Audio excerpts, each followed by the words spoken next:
Okay, I think we're ready to go.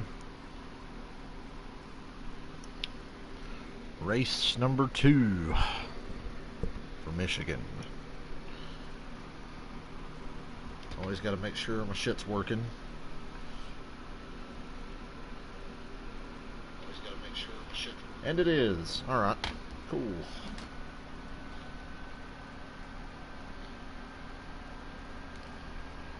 Crap. Don't want to hear no loud ass commercials. I am NASCAR.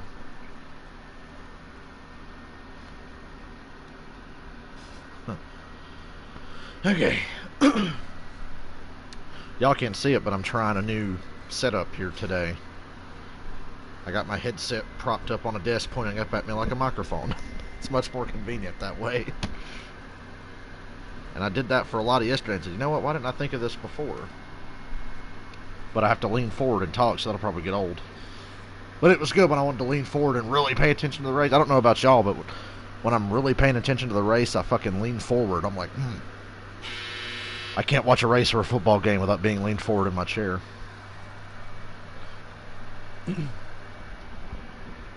that's my new game plan from now on. Although I'm really OCD about the placement of this fucking microphone. Hey, Rye Guy, how you doing? I gotta get food in a second. I hate doing that on stream, but I got to. Yeah.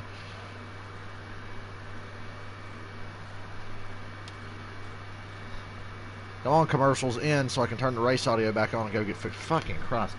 Because I don't want to leave it here in dead silence. I'd rather have the race audio in the background while I'm off to get my food. So y'all can listen to Rick Allen. Glorious Rick Allen. Talking about his problems.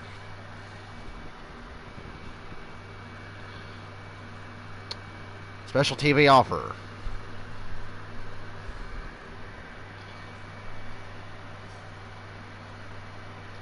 Yay!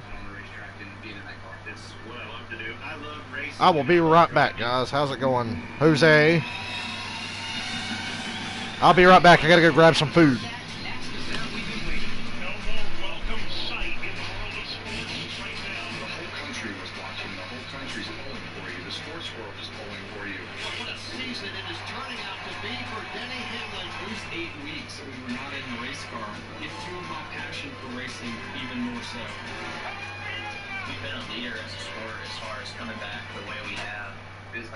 Hear some familiar voices on the radio again and get back to competition.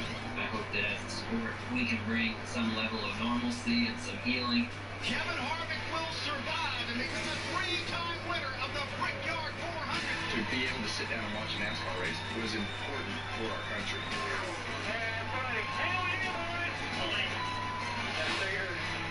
We enjoy giving them the entertainment every weekend.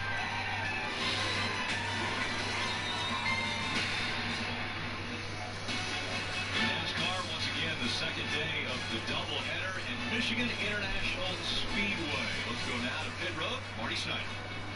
Well, yesterday, Rick, here at Michigan, Chase Elliott had a terrific run, but he told me this morning, I think we're just lacking too much speed to be able to keep up with Kevin Harvick. The one thing in their favor, it is much warmer, much more humid here in Michigan today. Chase told me that could certainly help us if handling is a bigger factor, Kelly. Alright, y'all, I'm back. Ed, hey, what's up? I was getting food. Man's gotta eat. Man's gotta eat. Compared notes after the race last night, and we're essentially on the same page. So he said he made a couple of little tweaks that they think might help close the gap to that for Kevin Harvick. Early dinner, trying to get it out of the way before the race. We're gonna make it. Kelly, a lot of positivity in the Kyle Busch camp for the 18 team. He told me Kyle Busch? the best we have since Positivity? from the COVID break. Two things that don't go together. Something to work with for today. They talked about how they don't have practice. Well, yesterday they had 312 laps of practice, Kelly. They're hoping they can get it done today here at Michigan. Yeah, there's just one word to describe Kevin Harvick's performance and win yesterday, and that is dominate. He led 92 laps, led all. So is Harvick going to stink up the show? So what did they change overnight? Absolutely. He didn't really stink it up. Yesterday was good. He dominated, but it was a good race. That's rare. That's a balance. dominant car, but it's still a good race. He'll land up 20th. And it's going to be fun, Kelly, to watch him go from 20th to maybe get back up to the front to sweep the weekend. Time now for the Command of Fire Engines. Please welcome Brian F. Rich. He's the Senior Vice President and Chief Customer Officer of CMS Energy Corporation and Consumers Energy Company. Hello, race fans. From the Have Consumers a Energy delicious, Company and my excuse me, roast for dinner. drivers, start your engines. A family sport and definitely a family command. This shit is good. It is tender. Now, can Ford sweep and win the Heritage Trophy for manufacturers? Or will we see another manufacturer find victory lane? 312 miles in front of us from Michigan coming up. Using the Xfinity app again today. Hopefully it doesn't fuck up like it did yesterday, and I have to switch to the NBC website.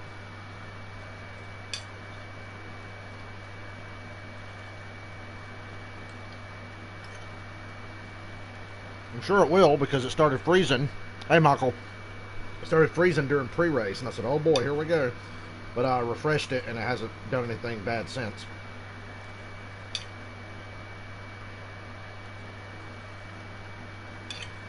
Nothing wrong with using the NBC website. I just resent any website that makes me turn off my ad blocker.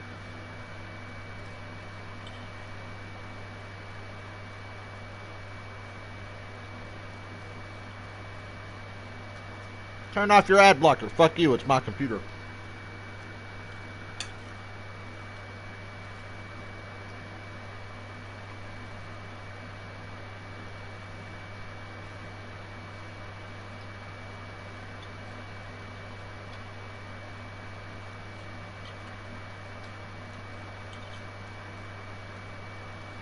I ask this every day, but is it football season yet?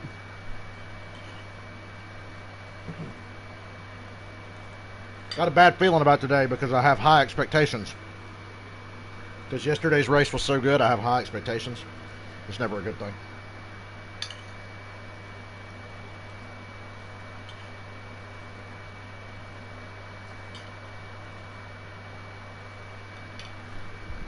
"13 cars have to go to the back for various reasons. Backup cars, tech inspection, unapproved adjustments, whatever. Poor Chris Buescher has to give up the pole and go to the back.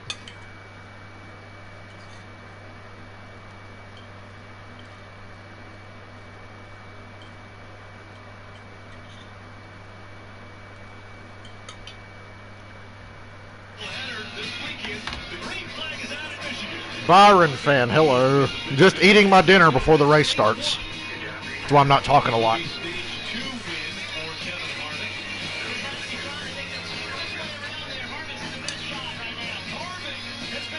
Food got ready just before the race.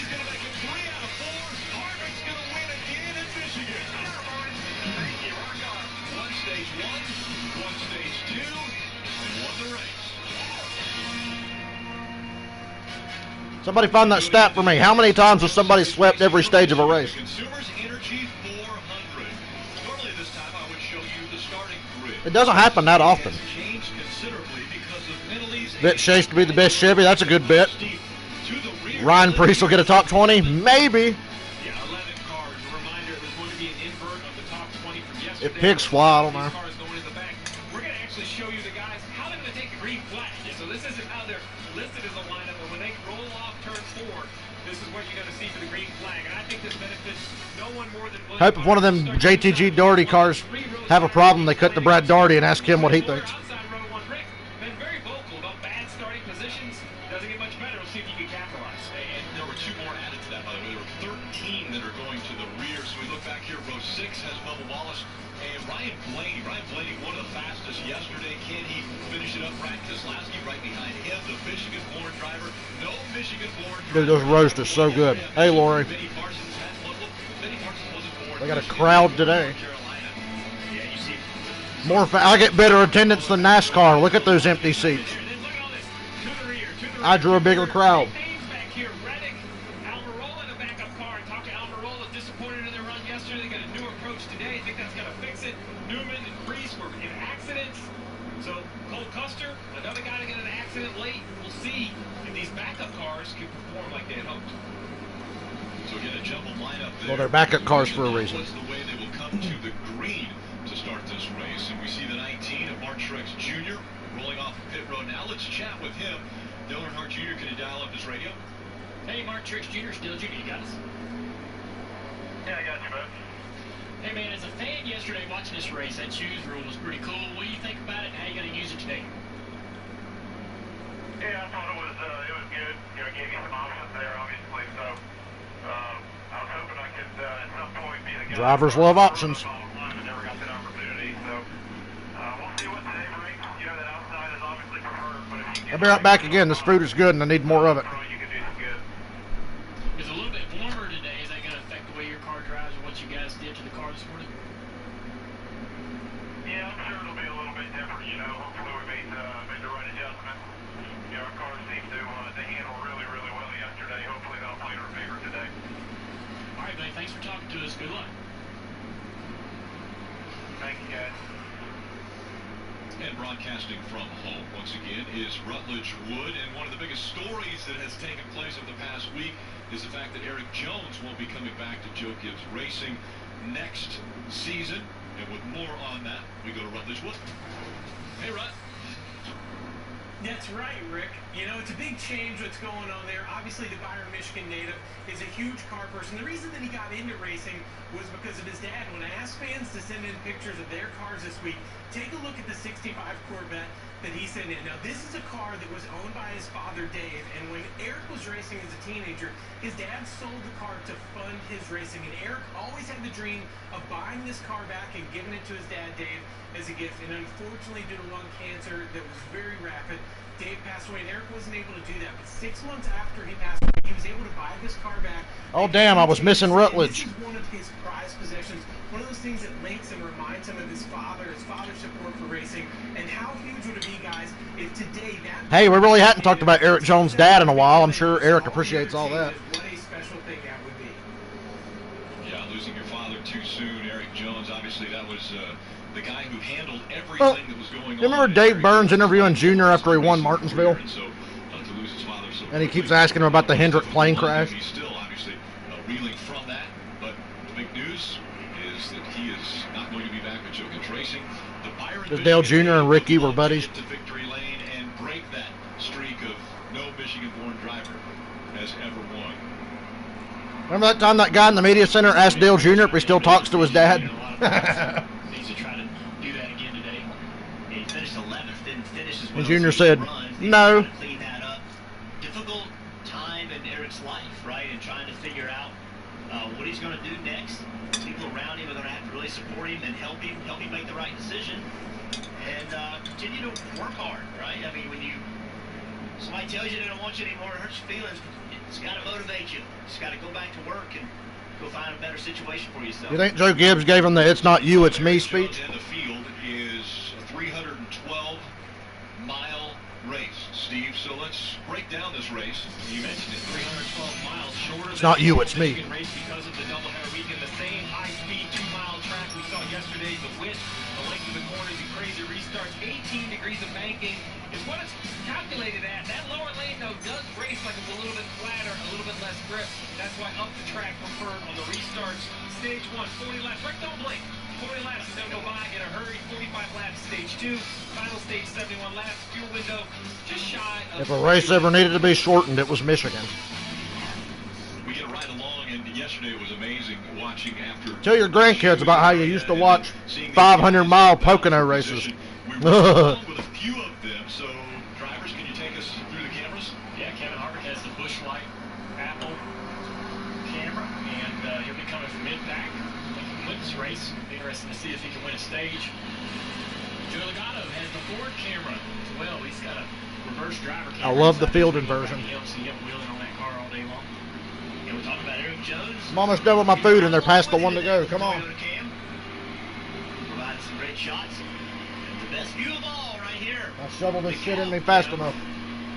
Clint Boyer has been the guy that has complained about the draw that he's been getting on these restarts. He's just starting to front today. No excuses.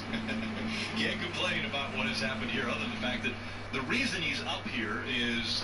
Boy, I got to tell you, this food's really good, but I hope it does not trigger an unfortunate mid-race bathroom break. Finish line first because he's the control car. That's basically it. So, for the start of the race, not a restart, but the start of the race, the flag man's going to start the race, Clint Boyer's going to accelerate, and the inside of row 1, William Byron needs to make sure that Clint Boyer's the first guy to start finish line. If we can get that all figured out, then we will be within the rules. One team that had a little bit of trouble with the rules, unapproved adjustments we're hearing on the 3 of Austin Dillon.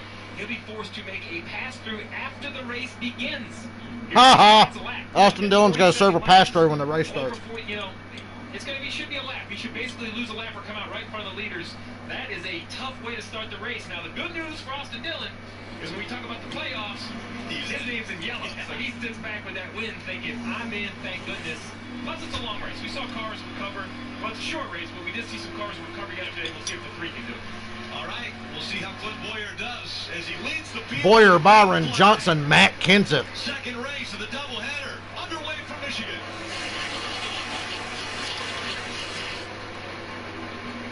That inside line getting a push. 24-48 lined up. Jimmy Johnson trying to give. All right, no more self-pity, Hendrick Motorsports. I'm tired of the pity party. Jimmy Johnson push him down the back straightaway. Damn, Kurt Busch blocking Joey Logano down below the white line. Taste of his own medicine, I guess. Whoa, Denny Hamlin's having a moment back there in the pack. Joey Logano almost wrecked Matt Kenseth.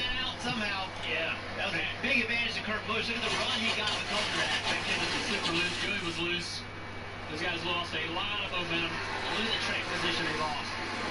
Kevin Harvick slicing up through there. They had great track position to start this race, and they've gone. Matt DiBenedetto going for third.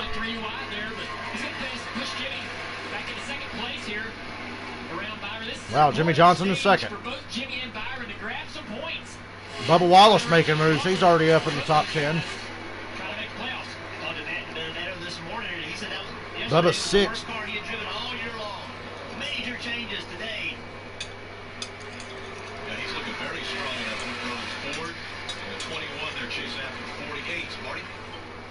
Yeah, I talked to Cliff Daniels, the crew chief for Jimmy Johnson, and he mentioned exactly what you talked about, Junior.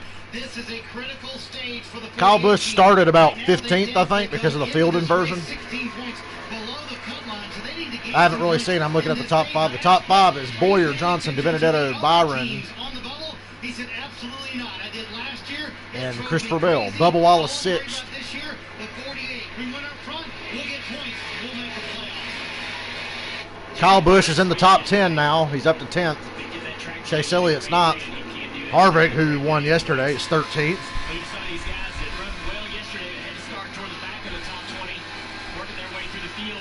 I think starting in traffic is the best thing for Kevin Harvick, because how do you not get really comfortable with how the car was yesterday? Right now, they're finally finding out what it's like in heavy traffic, because he's 13th right now. And Harvick's not making a lot of progress. Not yet. We're only on lap 4. Fuck, it's hot in here, and I got a fan on.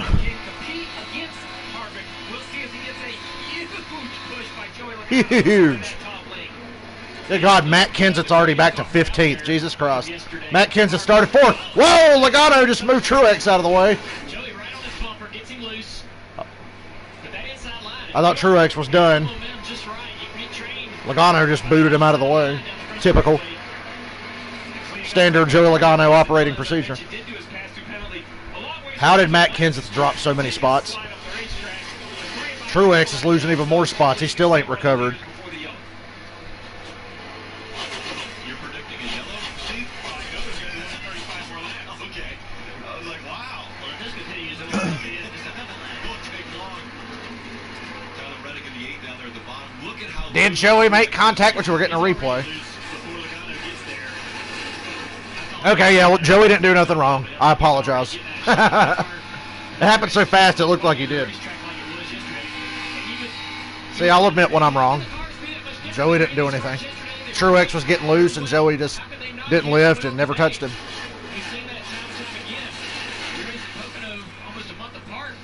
cars will handle so different from one race to the other. This is yesterday's event. Harvick gets right on the corner. And that was Harvick's winning move yesterday. To take the lead. I can't believe he actually had to make a winning move as dominant as that car was. On that one. So close. Still Boyer, Johnson, and DiBenedetto up front. Yeah. So he didn't want to debate it at all. He was pretty sure that he got hit. As we see Mark Truex Jr. has it pointed in the right direction again. And now, big run by the 47. Ricky Stenhouse Jr. making the move on the bottom of the racetrack. So how wild is Ricky Stenhouse going to drive at Daytona in a few weeks? Back to my point, Steve. Let me ask you, your crew chief. How many cautions is Stenhouse going to cause on the road course, and how wild is he going to drive when they race the oval at Daytona? And that's possible even today from yesterday. How does that work out? Well, 10 degrees of track temperature makes a big difference. The best part about doubleheaders is that there's no competition caution in the second race. On their hands. They're trying to make that car better. Kyle Busch up to 9th. He got around Chase Elliott there. Christopher Bell's going for 4th on William Byron, Cars drive good until you push that who is gear not up. on a computer. He's on a race car. You're asked to run faster. You may get to the grip level of the race car. It does seem like the 19 is struggling so far as he's only back to the 21st position. We're only 8 laps in Michigan, but right off the bat, Okay. fast and furious actions over the Gatto. Underneath, making it 4 wide, drives into the corner, right. I still want to know how Matt Kenseth went from 4th to like 15th. I'll be right back.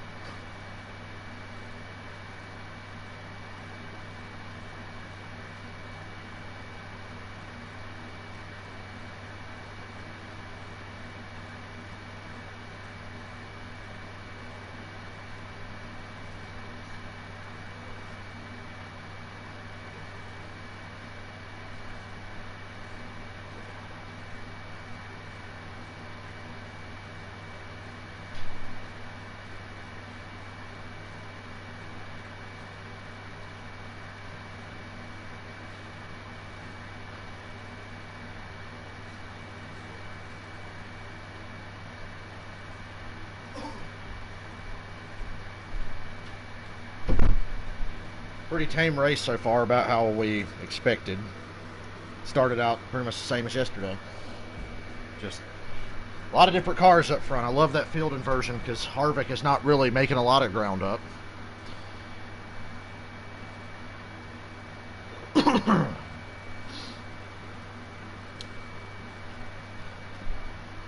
Ooh, hockey's on Tuesday. I don't know why I make fun of other sports I don't watch. If it's not NASCAR or the NFL, I really don't give a fuck. John Hunter's the new Stenhouse. He's working on it. Watch him wind up in the 17 car. Whenever they admit that this Chris Buescher thing's probably not going to work out. I like Buescher, but I don't blame Buescher. Roush sucks. Let's just be honest. Roush sucks, and it's going to continue to suck. And Hendrick Motorsports is headed down that same path, just a lot slower, because Chase Elliott is still good. And Bowman certainly has his moments, especially at the start of the year. He was really consistent.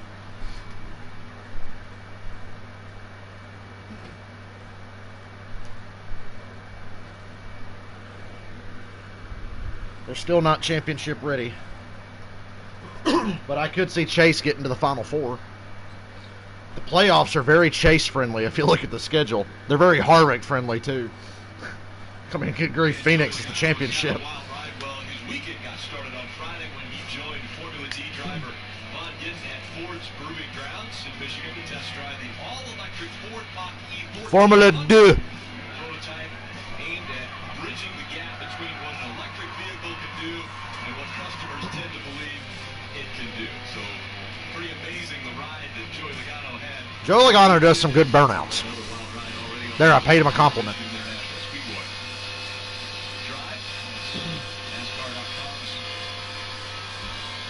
And racing with glasses on is not a bad idea. Do I think Eric Jones is the 48? Yes, I do.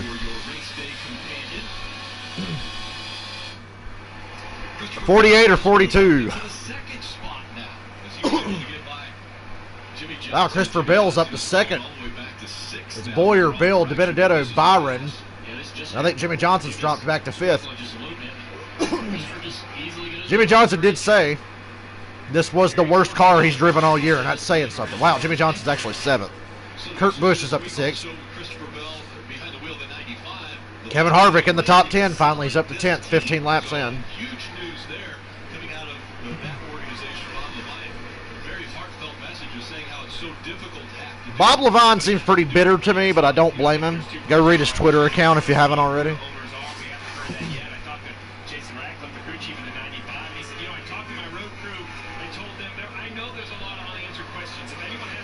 This is a great run for Boyer and DiBenedetto, who still have to worry about points for the next couple of weeks.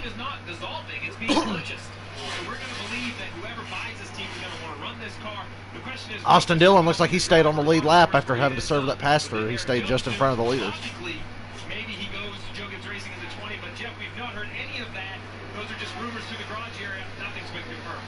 Nothing's been confirmed. And we talk a lot about the drivers, right, and what's going to happen with the drivers. But there's a lot of people that essentially were at Joe Gibbs Racing that went over to Levine and were working with Christopher Bell there. What's going to happen with those guys? What's going to happen with those people? So Chase Elliott's fading. He's 13th. Denny Hamlin's not doing too well either. He's 16th. Affects every single employee, and that's what they do for a living. That's how they feed their family. That's how they send their kids to school. These are people that are now left in question about what's going to happen with their future. Marty. And Jeff, when you asked Christopher Bell about the business side of things, he said, honestly, from the beginning, I've taken the approach of, I drive the car. That's my job. I'll be wherever they want me to be next year, but my focus is just to do the best I can right now in the 95 car. And he's doing a terrific job right now. I really hope Bill does not follow the identical career path as Eric Jones, but he seems like he's well on his way. There's still plenty of chances for him to be better than Jones. I really like Christopher Bell. I like Bill better than I ever did Jones, even though I think Jones is good.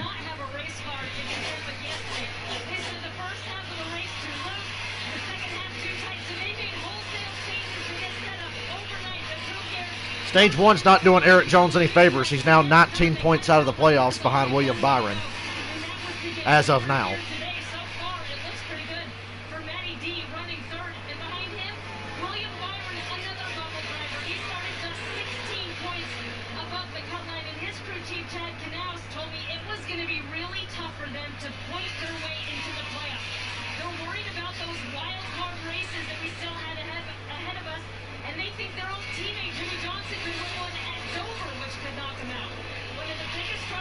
Chad Canals thinks Jimmy Johnson's going to win Dover.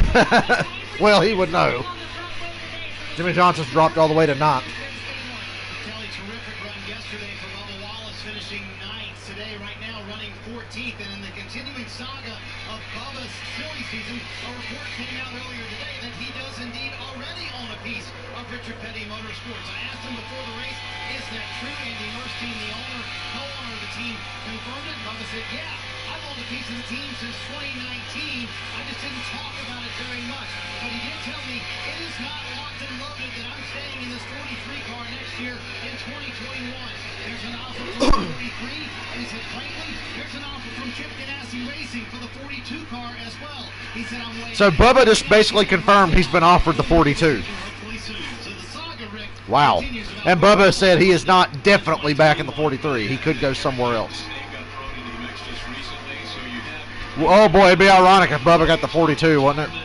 The Boomers would love that. You would never hear the end of that. And Clint Boyer's got a 2-second lead. That Stuart Haas horsepower is really strong out front. Stronger than anybody else that gets out front. We got 20 laps to go in stage 1. That's a fun top 3. Boyer, Bill, and DiBenedetto.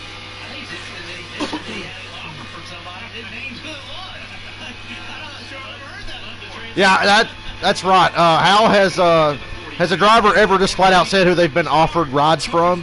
Bubba confirmed he's been offered the 42. This is unfortunate news if you're Chad Johnson, the crew chief of the 42. He was relieved of his duties a week ago. Phil Surgeon is the new crew chief. Now as a spectator, it kind of feels like we're back to normal. We're in the middle of the year, teams are trying to improve their performance. It's been no secret this 42 has underperformed. They had hoped to see more out of Matt Kenseth.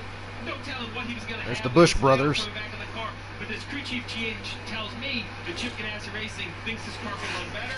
And as we hear, I think we all know Matt Kenseth isn't a long-term guy there, right? So improve the performance and maybe attract another driver. Yeah, Matt Kenseth had retired. Yeah, now he had come out of retirement. Two guys that aren't anywhere near retirement, obviously, Kurt Busch, Kyle Busch. I think Kurt Busch is definitely going to come back next year. We saw this virtually all day yesterday. All right, Jeff Burton, what's it like racing against your brother? You and Ward out there on the racetrack. Is there something about, being the best brother on the track, too? Well, to be honest, it's not fun, right? Because, listen, you don't care. You said it. You're racing against your brother, not with your brother. That's two different things, right? Kyle Busch right now wants to go beat his brother, and that means he's going to take something from his brother that his brother wants. Kyle Busch passing Kurt for 6. Let's say about this battle.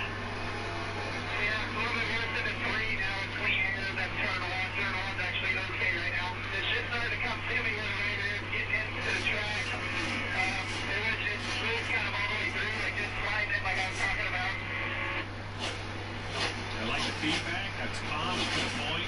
I spoke to Kyle Busch this morning. Asked him about that choose rule with all those crazy restarts. He had an interesting take.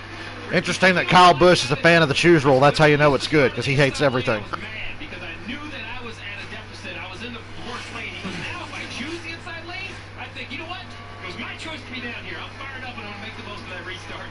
Just perspective sometimes makes a big difference. The other thing he said this morning, Steve, was how optimistic he was about the way that car drove yesterday. He was happy with it. I almost wanted to pick Kyle Busch to win today. Almost. Not quite. See if I can check Twitter on my phone. I don't want to fuck with my computer because my Xfinity thing's working just fine. I don't want to piss off the NBC gods or whatever. The Xfinity gods.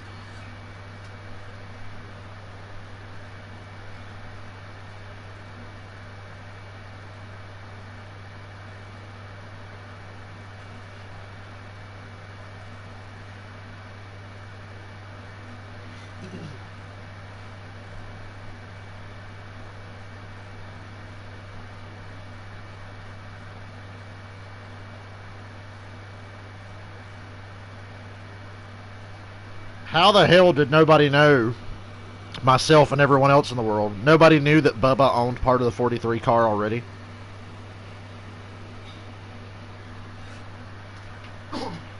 Like, how does that go under the radar?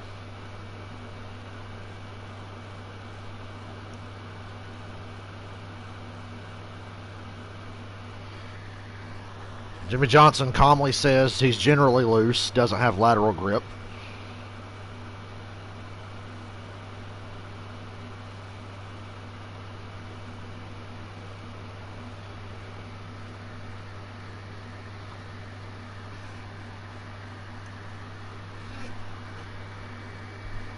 My phone's been doing a better job of loading shit lately when I use the data and I'm not on the Wi-Fi.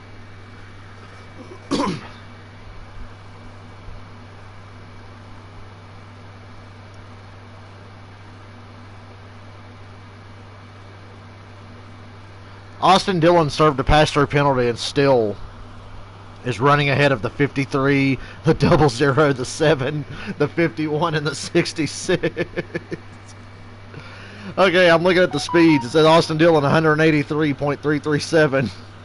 The next car is like 9 miles an hour off. It's Garrett Smithley. And because of the 95 closing, we're going to have one more of those shit boxes next year. Are you excited? I would be cool with the 95 getting sold if we could replace it with a car of equal quality, but that's definitely not going to happen.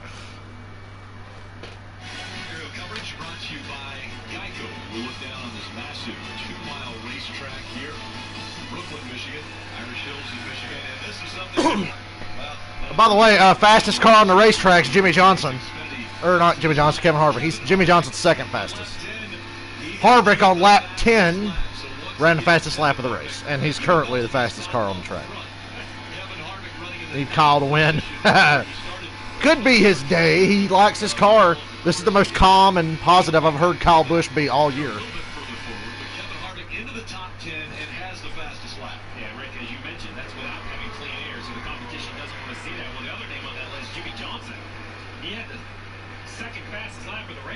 talked about how important points were at this 48 below the cut line. Well, he had track position to start the race. And just So Boyer by 2.5 seconds over Bell, DiBenedetto, William Byron, and Eric Jones. Kyle Busch is 6th. We got 11 laps to go in stage 1.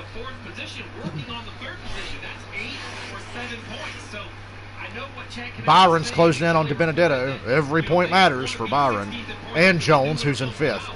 Jones really needs something to happen to the 24 and the 21. You know, you show those fastest lap speed. That matters now because the formula to set the lineup. Oh, yeah, the new formula to set the starting lineup. What a clusterfuck. But it's better than a random draw. I still don't really understand how it works, but at least it's better than that alternative pitting ship from the Xfinity race yesterday.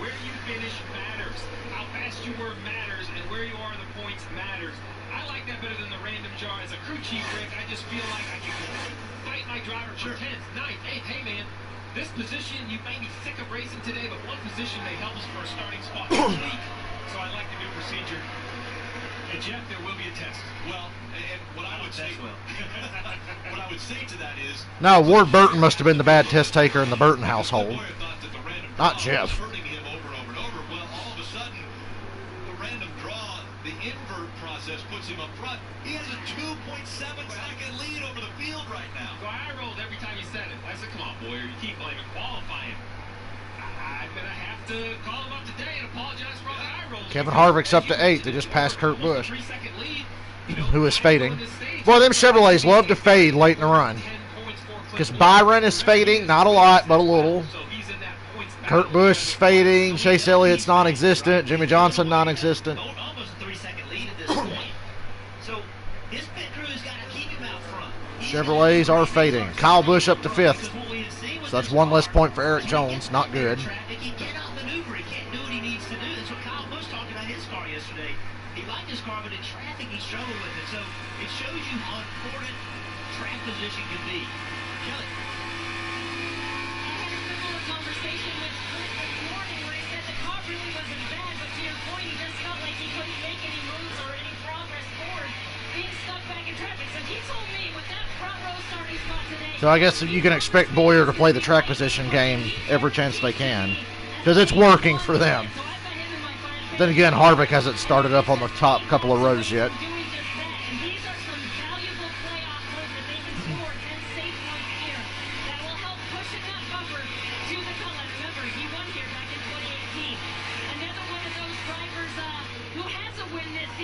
Kyle Busch up to 4th. William Byron drops another spot. Fading and fading and fading. Jimmy Johnson's 11th. He's just outside the top 10. By the way, Ryan Blaney was my pick to win today. I didn't say that at the start of the race, but he's 7th right now. Could have picked Harvick, but that's just too obvious. Can't really act like I'm a smart guy if I pick the guy who's obviously favored. Michigan has been a terrific racetrack for Kurt. Hoping he can get another good finish today. Meanwhile, Denny Hamlin has not made much progress. Started 17th today. He's only made it up to 13th, while Harvick and other guys, including his teammate Kyle Busch, have made their way much further up in the field. But Denny said something very interesting at the start of the race. He said, we're not showing all we can show right now. We're going to be good by the end of the day. And they told me, hey, on this tire... Martin Truex is 23rd. He's back there in Ryan Newman territory. Not a lot going on right now.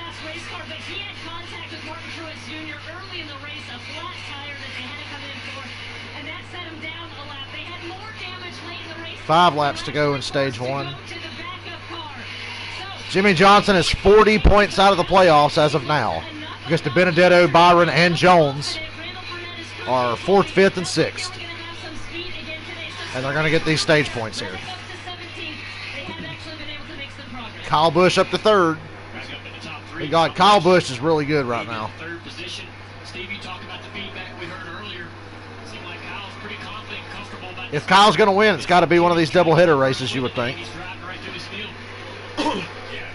I'd watch out for him at Dover in a couple of weeks, too. He didn't run great, Kyle Busch did, but he's still pretty positive. The guy's the driver I'm looking at right here, Eric Jones in the 20. We continue to talk about the points. Well, he's below. This is the bubble pattern. In front of him will be The bubble battle is 4th, 5th, and 6th, and Jimmy Johnson's 11th. mistaken is Eric Jones. So that's 1 point with the 24. Another 1 point if he can get to the 21. Another point if he can get to the 18. Here you Jones run the outside of Byron, but they're in heavy lap traffic. Oh, Oh my goodness, what a run he had. good grief. What a massive run. He would have cleared the 24 by 8 car lengths if the 51 wasn't in the way. That was fun. James Davison probably didn't think it was that much fun. Driving the 51 there as he... James Davison. Huge in his mirror. There's 1 point for the 20. Let's 3 to go. Now Jones back up to 5th. Pit box for that 20, Marty. I am encouraging him. Tell him I'm loving what I'm seeing. Go give me some points. Yeah, Chris Gale definitely saying that Eric's doing a terrific job out there. And I had the chance to visit with Eric before the race. Obviously, the news coming down this week, as you mentioned earlier, Rick, will not be back at Joe Gibbs Racing in 2021. And he said there definitely was a little fire in my belly yesterday to show, hey, you made a mistake. I should be in the 20 car, but I know there are opportunities out there for me. And Steve, speaking of Chris Gale and his relationship with Eric Jones, he called him right after they got Good opportunities in Cup are not that common anymore. the best thing for me and everybody I remember back in the day when it was easy. and win. Prove your market worthiness and show you deserve to be in a top ride. And who knows, we all may move forward together somewhere else. I like that strategy. I put myself in that position. What would I say? You know, I was at a loss for words, but I like that approach, Chris Gale. You know, encourage your driver, let him know I want you to find a spot. The best thing I can do is to give you fast race cars, and he's done that as the 20 continues. Last lap of stage 1. Can he in the final lap? Harvick has caught Blaney for 7th with 1 to go in the first stage. Good job, too, right? I mean, everybody in this Harvick and Kyle Busch are the 2 cars I have my eyes on. And Boyer, obviously, because God, Boyer is just... It's not even been close. But the heavy hitters haven't quite got to him yet. We'll see. We'll see what happens now that Harvick and Kyle Busch are going to be a lot closer to him. And Blaney, too, but we know Blaney's fast. Kelly obviously didn't tell any of the rest of us, so we would have had him winning stage 1. Color me surprised. Clint Boyer wins stage 1. He's going to win stage 1. He backs up that call. He'll win stage 1 here at Michigan. Clint Boyer. Thanks a lot, Kelly. Christopher Bell, Kyle Busch, Matt DiBenedetto, Eric Jones, the top 5 in stage 1 that inspired Blaney, Harvick, Busch, and Logano. No points for Jimmy Johnson, but literally every guy he's racing for the points right now got points. The only other guy he's racing for that bubble spot didn't get I give up. points. Tyler Reddick I have no hope for Jimmy Johnson anymore. got points in that stage. I should have given up on him like months ago. His last win, though, came But the season started off so good because Hendrick looked like they were back to normal. So that was a fucking lie.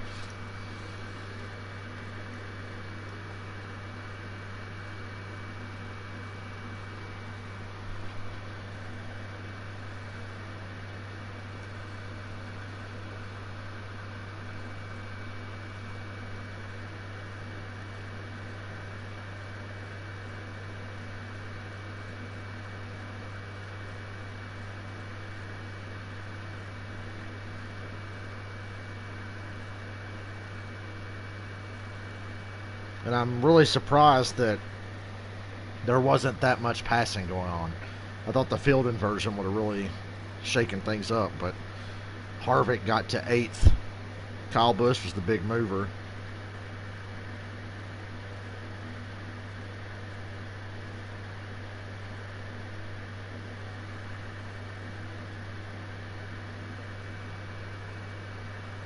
If Clint Boyer wins, does he have to dance in victory lane like he does in that Mobil 1 commercial? Or, I'm sorry, that CG version of him does in the Mobil 1 commercial?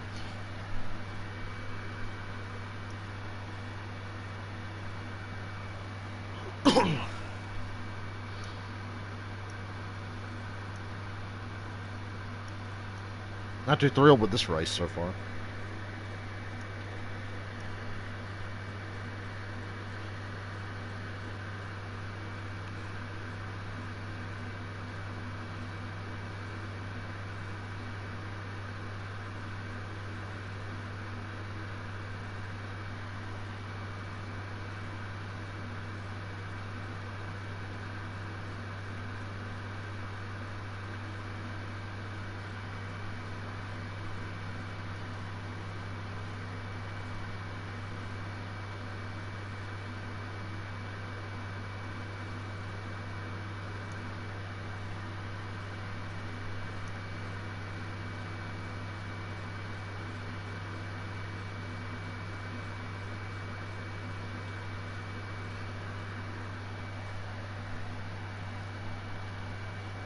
Kyle Busch says his car is really good right now. Oh, God, we may be in trouble today.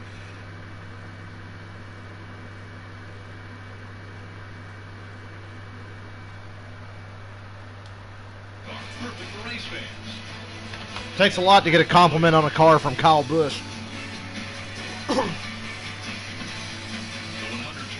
U.S. Open returns to Wingfoot. Defending champion Gary Woodland joined Tiger Woods, the world's best. They face golf's toughest test. That's coming in September on NBC. Rick, is it fair to say none of your open qualifiers worked out?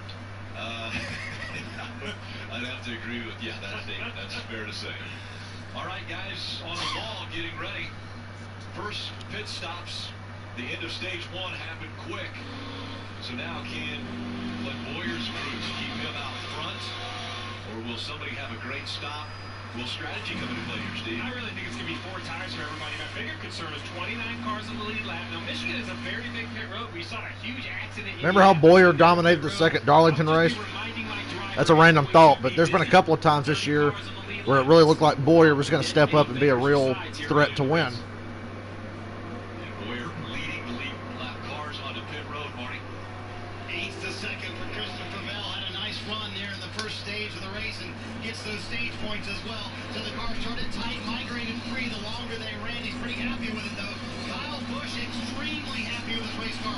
In fact, said it got better the longer they ran. They can fix the greatest early in the run. That's his concern, Kelly. 11.8 second pit stop for Kyle Busch. He's going to be the leader here, I think.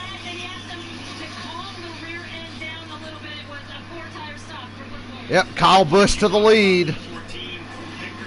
Kevin Harvick the second, gained 4 fucking spots. Jesus. Gained 4 fucking spots. Bell lost 8, DiBenedetto 2, Boyer 2. So it's Kyle Busch and Harvick up front. Find your getup. Yeah, I didn't see Clint staying up front either. And now we definitely know it's not going to happen. That shit's all ogre now. I'm going to laugh when I jump on Twitter and it says, Kyle Busch too fast entering. Or something. Still 2020. 11.8 second pit stop, dear God.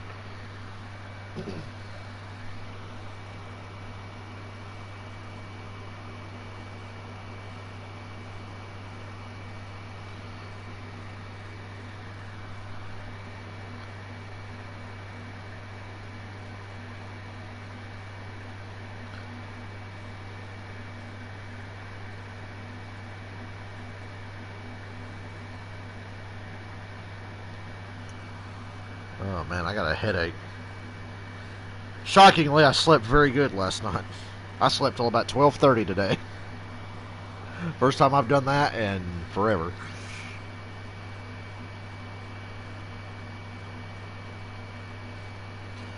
Can't believe Harvick got all the way up to second place on pit road of all people.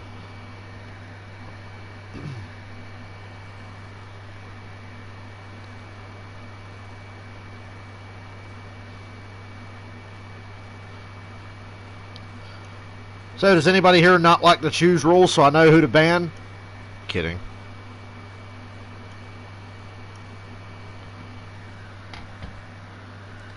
We're about to see it in action again.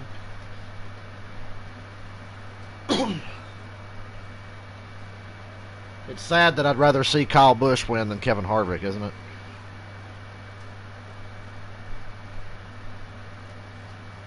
Earlier this week, Verizon teamed up with NASCAR to salute our frontline healthcare. Kyle ain't gonna dump Harvick. Display of vehicles, including NASCAR haulers, took a trip by Henry Ford Allegiance Health in Jackson, Michigan. They're cool. We celebrated frontline workers and their efforts to help keep the local community safe. In addition to the celebration, Verizon provided meals to the hospital staff. We want to thank you to Verizon and NASCAR for saluting those local heroes. Well, that empty infield looks weird. To the Charlotte studios, the NBC Charlotte studios, where we have Krista, DJ, and Brett. Yeah, thanks, Rick. That's a great initiative you just showed there from Michigan. But back here in the Charlotte studios, Brad Doherty and Dale Jarrett, they're going crazy during that first stage. Brad, Clint Boyer calls his shot. Going crazy? Why? Nothing happened. Well, I think the big thing for me is especially after we got to the end of the stage. Come, Brad Doherty. Somebody get that man the world's biggest barbecue sandwich. Remember that? This restart, also that four-car man, he just finds a way throughout the day to keep putting himself in good spots. Christopher Bell lost 8 positions on pit road, so I think it's the How the hell did Bill lose 8 spots? If you're going to contend at the end of the day.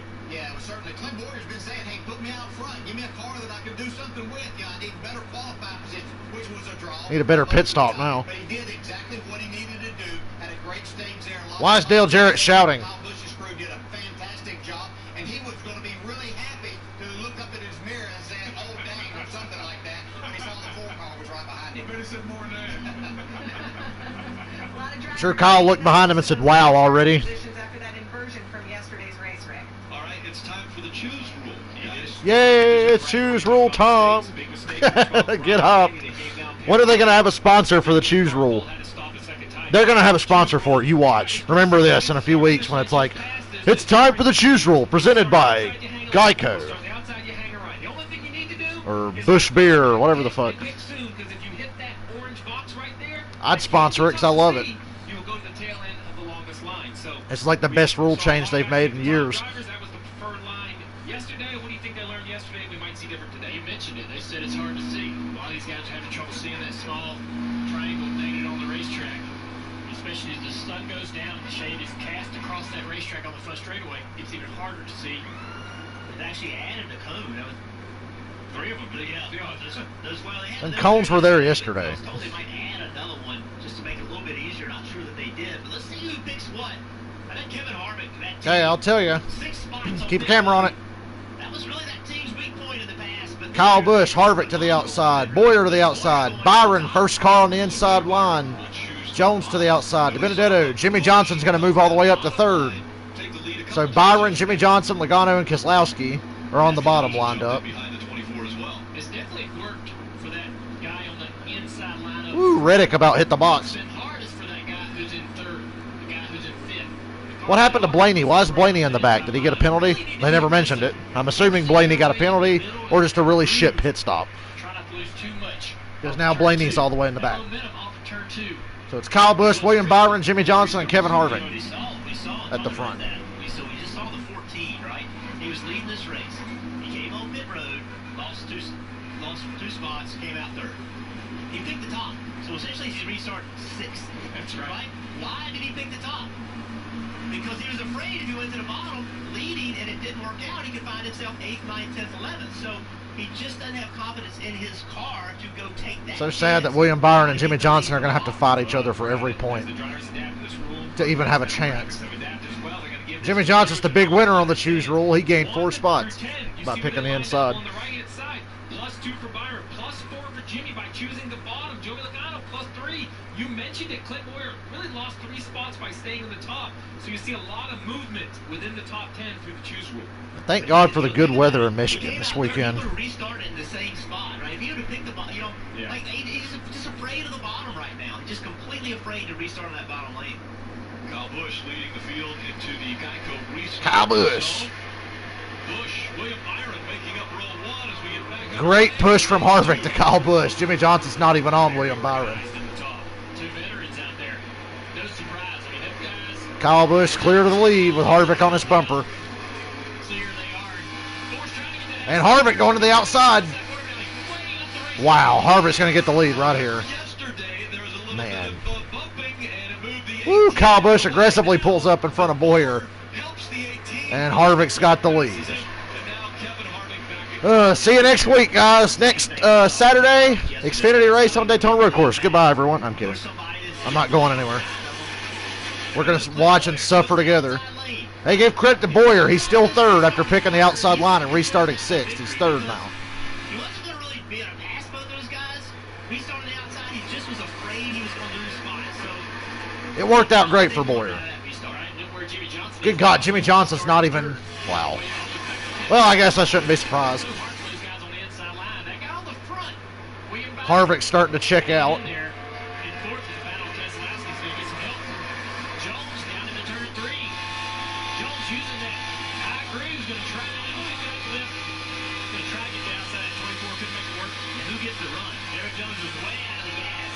Is anybody, there it is, Joey Logano, Kurt Busch. Busch on the bottom trying to take advantage of him lifting. Luckily, that 95 kind of stuck with the 20 and helped to pick its momentum back up. That's what I was impressed with yesterday, I think, Jeff, is when you lost momentum, if someone stuck with you, you kind of get it back pretty quickly. If they dumped you, man, you would fall like an anchor all the way down the straightaway. Drafting really matters. See some action on the restart. Harvick Jr. Harvick, Kyle Busch, and Boyer. Over wide almost. He's got that 43 on his outside. Truex is not having a good day. I don't know what they did to that car between now and yesterday, but Truex is not having a good day.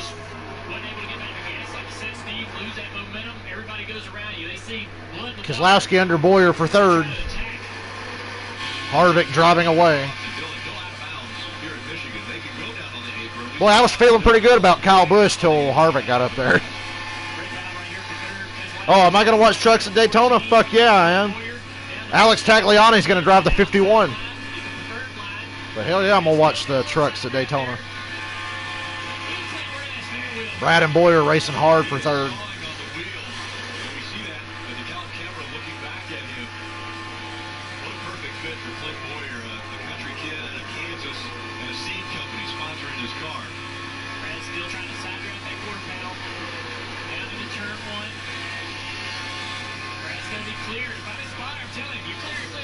Yeah, Brad's clear. Boyer's crazy loose right now. So move Keselowski to third. I've never been more excited for a race weekend than I am for the Daytona Road Course race weekend. I'm very excited because every series is running on it. We have 3 days to learn that track together if you don't already know it.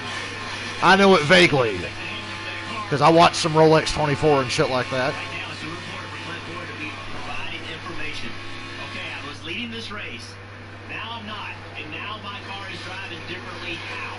What does it Keselowski going for second on Kyle Busch. Wow, Brad's really fast. He was fast at the end of the race yesterday. The two cars that really came to life at the end of the race were Brad Keselowski and Chase Elliott. They were, especially Chase. Chase was a non-factor all day till late, and he almost stole the race. Now, Brad's really loose on that bottom, but he's fast because he just cleared Kyle Busch. Slides right up in front of him. By the way, Harvick has a 2.5 lead. And do you remember one of the things we saw in yesterday's Chase Elliott's Mountain Dew car does not look anywhere near as cool as it normally does because it's a wrap and not a paint job because they just re-wrapped it from last night. It was Napa yesterday and it's Mountain Dew today. It's noticeably less cool. I'm like Dale Jr. about my paint schemes. I live for paint schemes. If I can't comment on anything else, I'll comment on the paint schemes.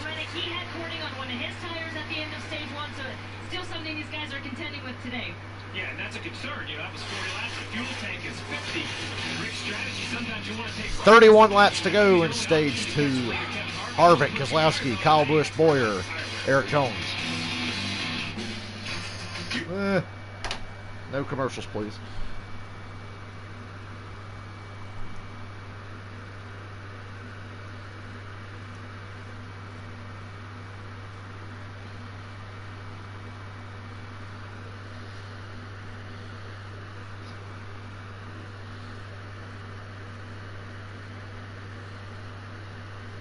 How you gonna have the best race car like Kevin Harvick take 4 tires and gain 6 fucking positions?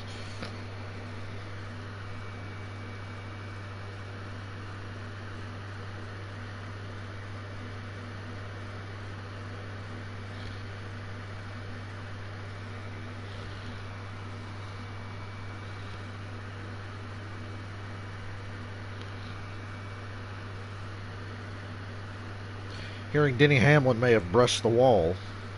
Wouldn't that be a shame?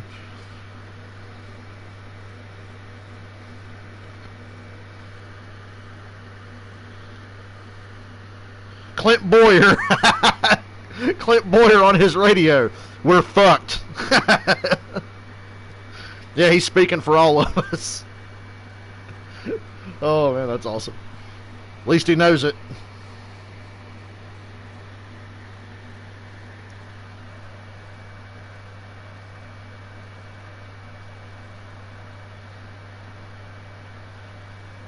I'm going to post that on Facebook. That's too funny. We're fucked. Yep. You most definitely are. No lube either.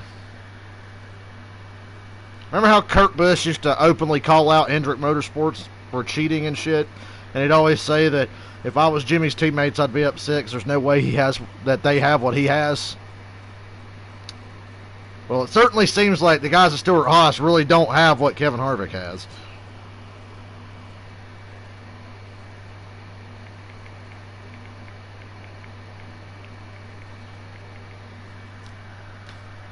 Just 27 laps to go in stage 2 of the Consumers Energy 400 from Michigan International Speedway. All right, diehard fans, create your best rendition of the iconic Start Your Engines for a chance to be featured during Indy 500 pre-race coverage, plus a chance to win an advanced auto. Even ARCA, oh man, ARCA, Doomslayer, absolutely nothing has happened in this race. Just saw your comment. Absolutely nothing has happened. I regret to inform you.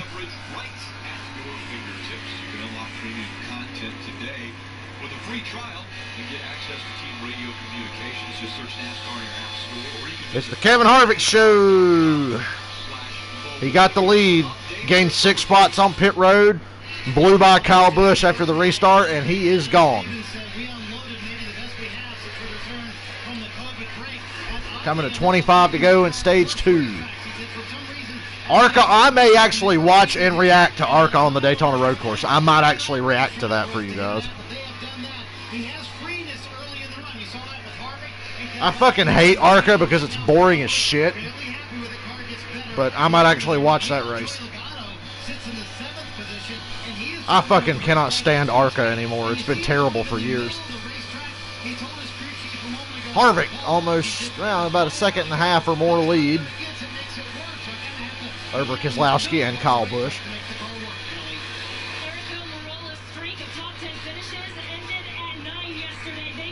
9 straight top 10 finishes until yesterday for Eric Almirola. And a handful of those were top 5s. Man, if he could do that in the playoffs, I swear. They peaked too soon. Hey, Clint Boyer's still 4th. He's not totally fucked.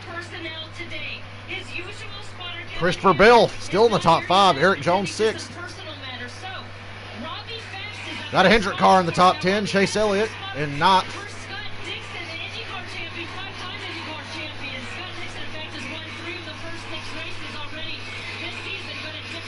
Boy, what happened to all the crazy racing we saw yesterday? I feel like the groove's not even that wide anymore. It's wider than it was last year and everything, but oh my goodness, just because Harvick's up there. Harvick's got a 2-second lead now. This is like when I'm playing Heat 5 with a custom setup.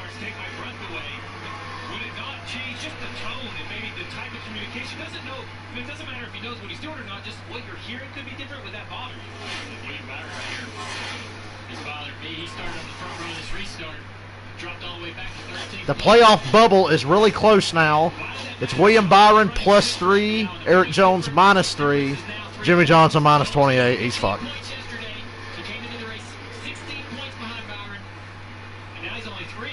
So Byron and Eric Jones are really close. Who do you think the road course at Daytona favors, Byron or Eric Jones? It's impossible to say.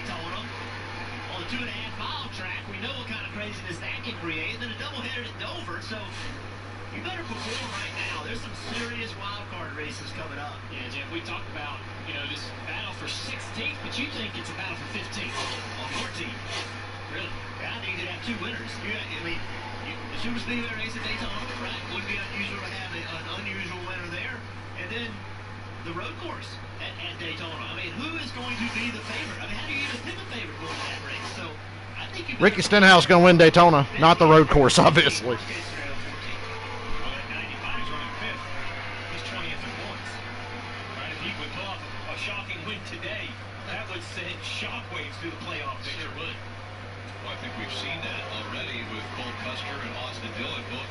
Their only hope is Kevin Harvick to blow up. Bubba was running the top 10 earlier. They faded. They're like 19th now. Jimmy Johnson having 2 shots of it. They had really good short run speed because at the start of the race, Bubba went from like We haven't really seen winning speed from that team, but 11th to the top 5 just about, and then he faded as the run got going. You know, as we're watching Christopher Bell, we talked to him a little bit earlier, and it was interesting. Christopher Bell. Oh my God, Chase Elliott's up to 8. They gained a spot. Xfinity Series. De Benedetto's dropped back to 10th. Part of the big three for 2 years back to back. When we asked him about how's the transition been from My man Blaney, after whatever happened to him on pit road, is 16th. It's uncomparable how different Cup racing is compared to Xfinity Series racing. So that's what, and we were talking about earlier today on our call. There are 8, I would say, locks for the Hall of Fame that are right now currently running in this race. And he said there's about 8 future Hall of Famers guaranteed in this race, so let's count them. Kevin Harvick, Brad Keselowski, Kyle Busch, Denny Hamlin, Joey Logano, Jimmy Johnson, Martin Truex Jr. Who else? He said 8. Matt Kenseth. Matt Kenseth. Duh. So yeah, he's right. Denny Hamlin up to 8th around Chase Elliott. Boy, Denny really lost something since yesterday.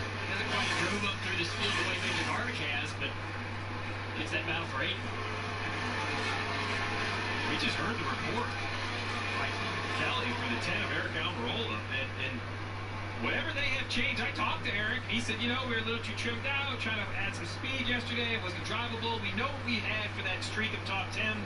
We thought we kind of earned the right to try something, which I completely agree with. They were going back to what I would call home base, a little bit more standard setup for this 10 car with their backup. Well, Jeff, it seems like home base is working for Nav TV? What the fuck? Started last, knocking on the door. I don't know why they wouldn't show that one on FS1. It's fucking Daytona. This driver over the last month or so.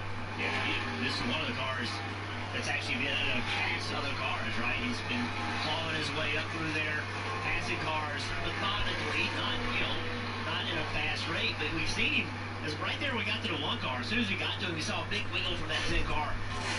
That's just that air coming off the 1. The battle right here. Christopher Bell working on Clint Boyer for 4th. God, Bell's having a really good race. Bell's running one of the fastest cars in the racetrack right now. We're starting to see that, right? With Christopher Bell and this team. We're starting to see I've said over and over, I really want the 95 to win before they get sold at the end of the year.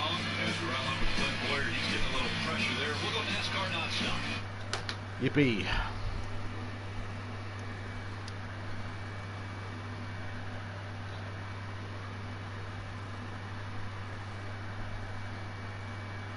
Got 16 laps to go in stage 2. Absolutely nothing has happened today.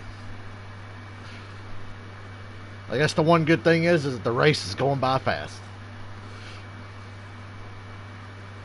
Because we've not had any cautions other than just the stage end caution. Christopher Bell underneath Boyer now down the back. Oh, Boyer's going to hang on that door. He ain't going to let him go. Well, doesn't have a choice. Boyer's really loose on entry. It's been that way for a while. I don't know how he's still in the top 5 as loose as he's looked. You need Bubba to beat Buescher, Nemechek, and Stenhouse. Well, he's beating Nemechek. I think Stenhouse is 1 spot behind Bubba. Buescher, I don't know where he's running.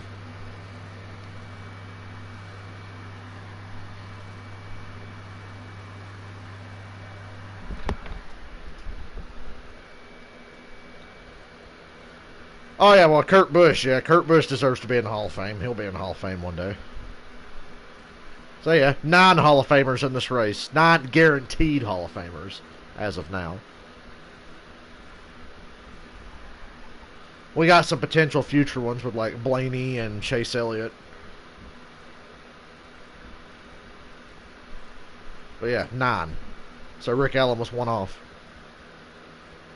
Kurt Busch is definitely Hall of Fame material.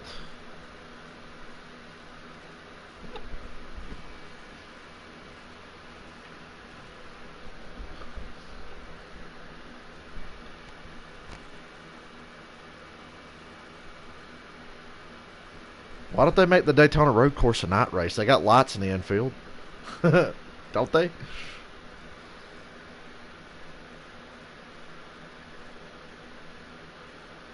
Nah, we're going to send him out to fucking Daytona in August. In the daylight. Woo!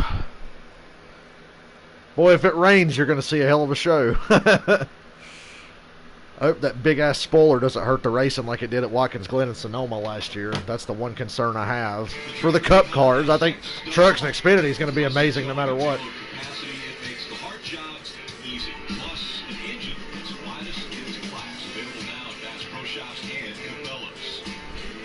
Trucks at Darlington, I'm excited about that later this year.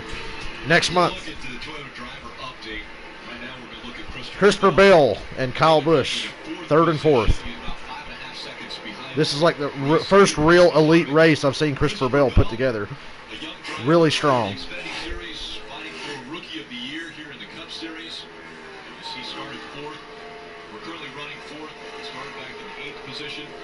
Now, I heard they were running the big spoiler for the road course.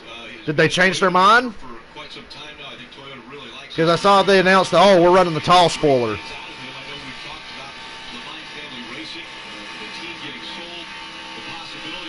I don't know. I guess we'll find out when we watch next week if we don't know before then. Eric Almirola up to 9th. He just passed Chase Elliott. Ryan Blaney up to 13th from 16th where he was a little while ago. Poor Blaney, my pick. I jinxed him.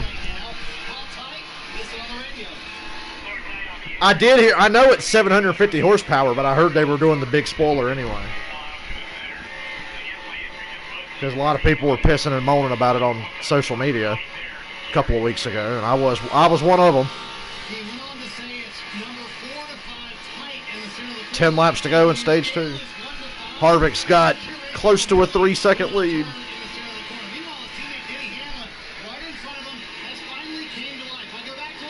Where's Harvick going to race this car in the playoffs? I don't think a Michigan Pocono Indy car is going to run good at Phoenix or something. Harvick probably bring this car out for Texas. Let's ride along with Eric Jones. He was talking about he was tight on corner entry, right, into turn 3. That's where he felt like all the trouble started. Denny's got a great long run car, but I wish it mattered because ain't nobody fucking with Harvick today. I really like Kyle Busch's chances, but hell, Keselowski's ahead of him, and they're both over 3 seconds back from Harvick.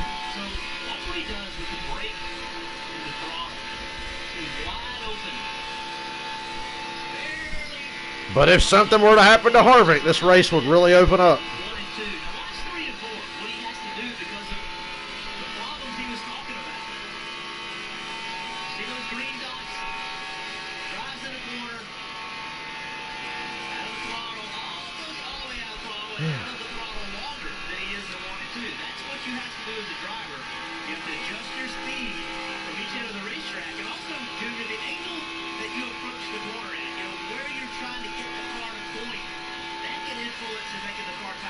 Bubba is ahead of Stenhouse, Buescher, and Nemechek. So, Michael, you might get your money. As of now, you're in good shape. As of now.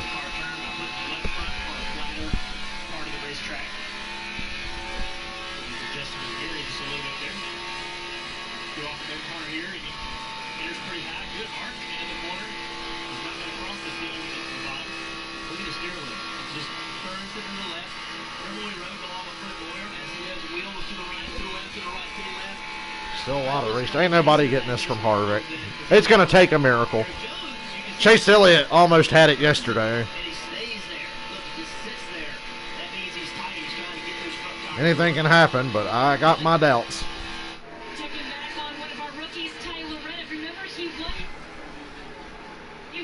Say it again. I might cut out.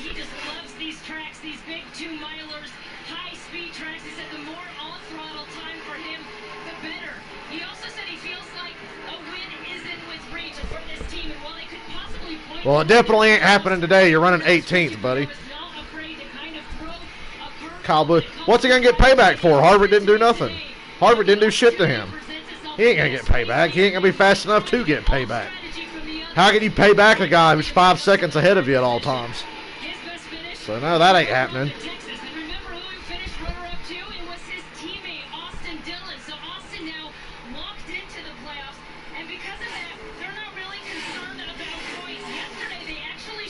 some speed, kind of running up. Yeah, I'm really shocked. Truex was pretty good yesterday, all things considered. Today, they're pretty bad.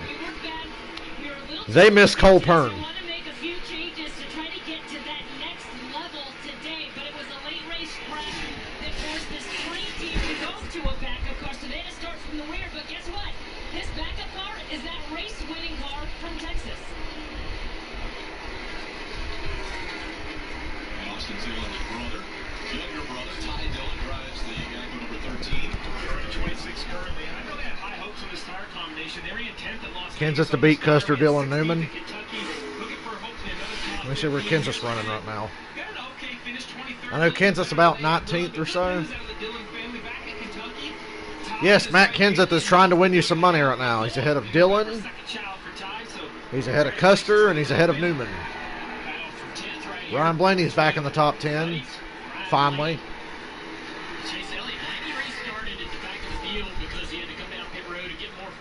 Did I have dreams last night about Chase not taking the inside road? No, but I thought about that this morning when I woke up. Or this afternoon when I woke up. Dude, I did that shit where last night I fell asleep, I think, around 12. And I woke up before 5 o'clock. I was like, no! And I refused. I just stayed in bed.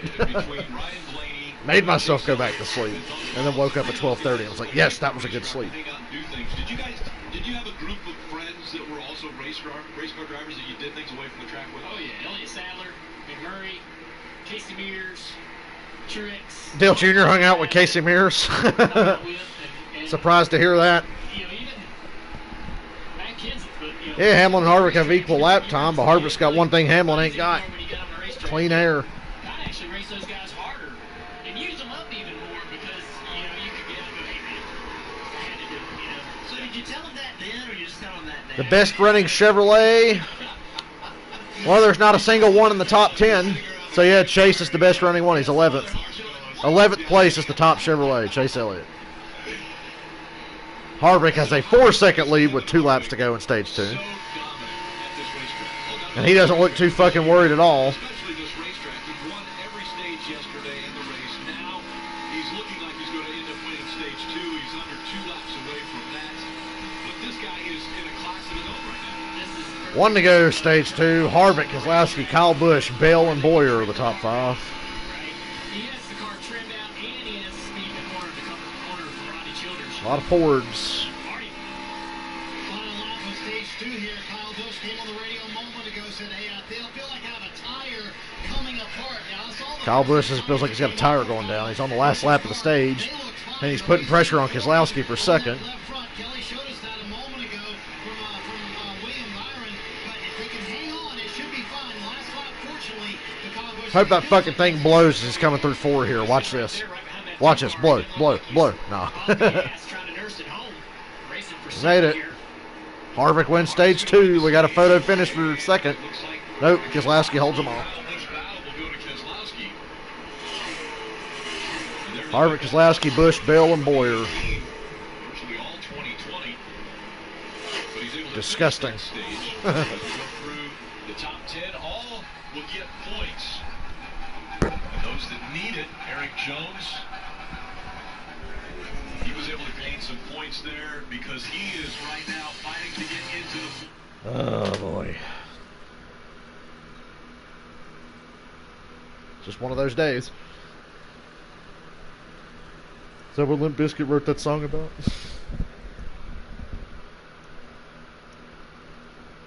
Limp Bizkit. This is a 2001. They're not relevant.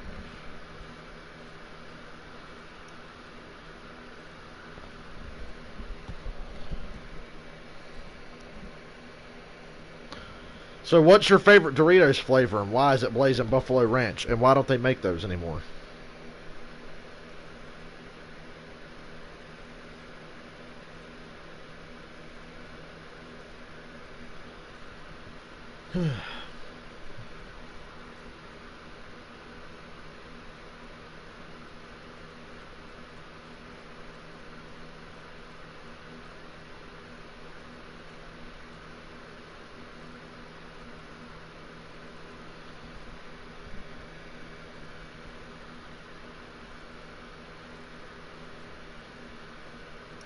Having fun?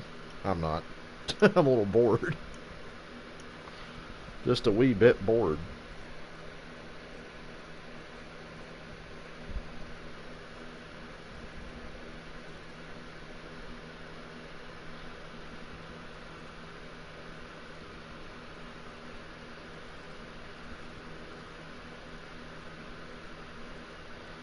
When's the last time Steve O'Donnell posted anything on Twitter?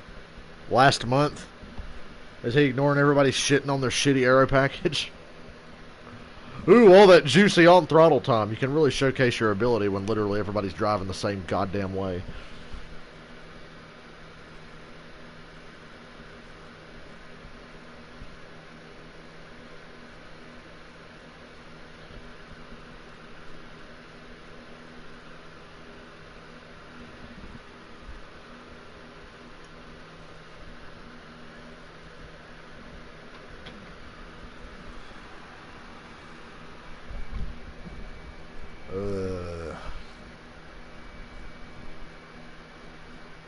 Are you winning, son?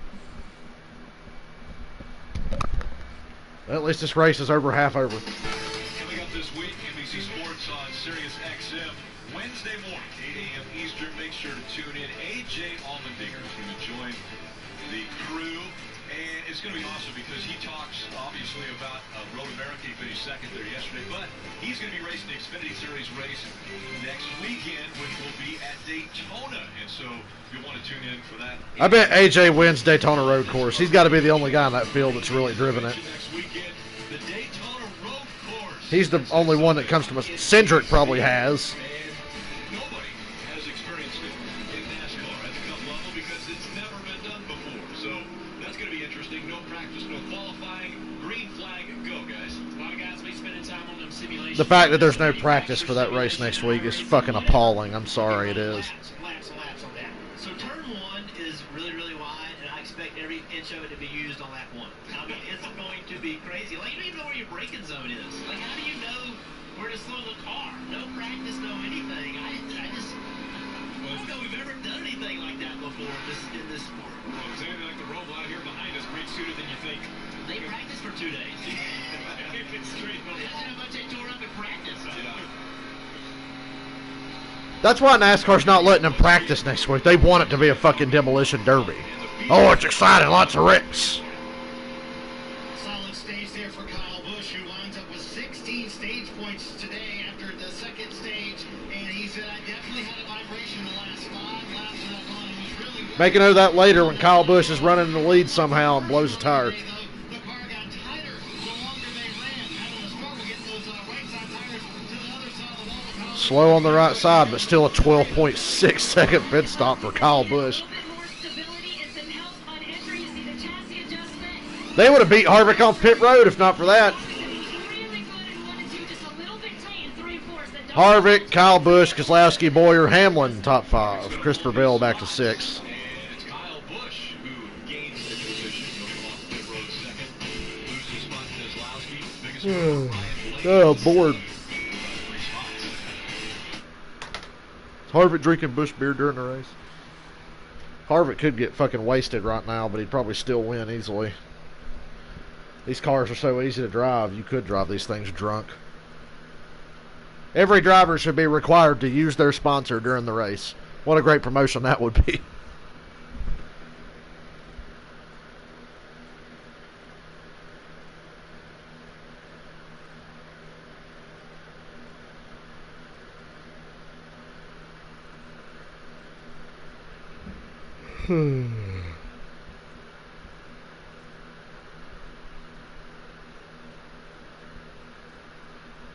Gonna need about an extra, let's see, they're looking for about an extra 0.8 to 2 seconds to pick up to try to hang with Kevin Harvick. Where are you gonna find that in the next 65 laps? Spoiler alert, you ain't gonna find it.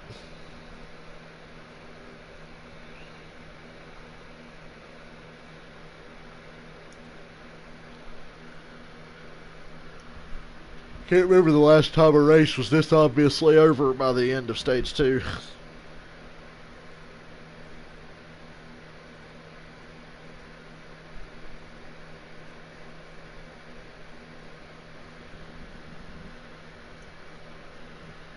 I'm not seeing anything about penalties. I'm getting off Twitter because I just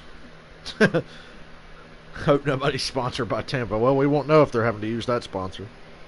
Final stage, it's only been an hour. We're good. It's mercifully going to be over pretty fast, most likely. And we can look forward to the Daytona race next week.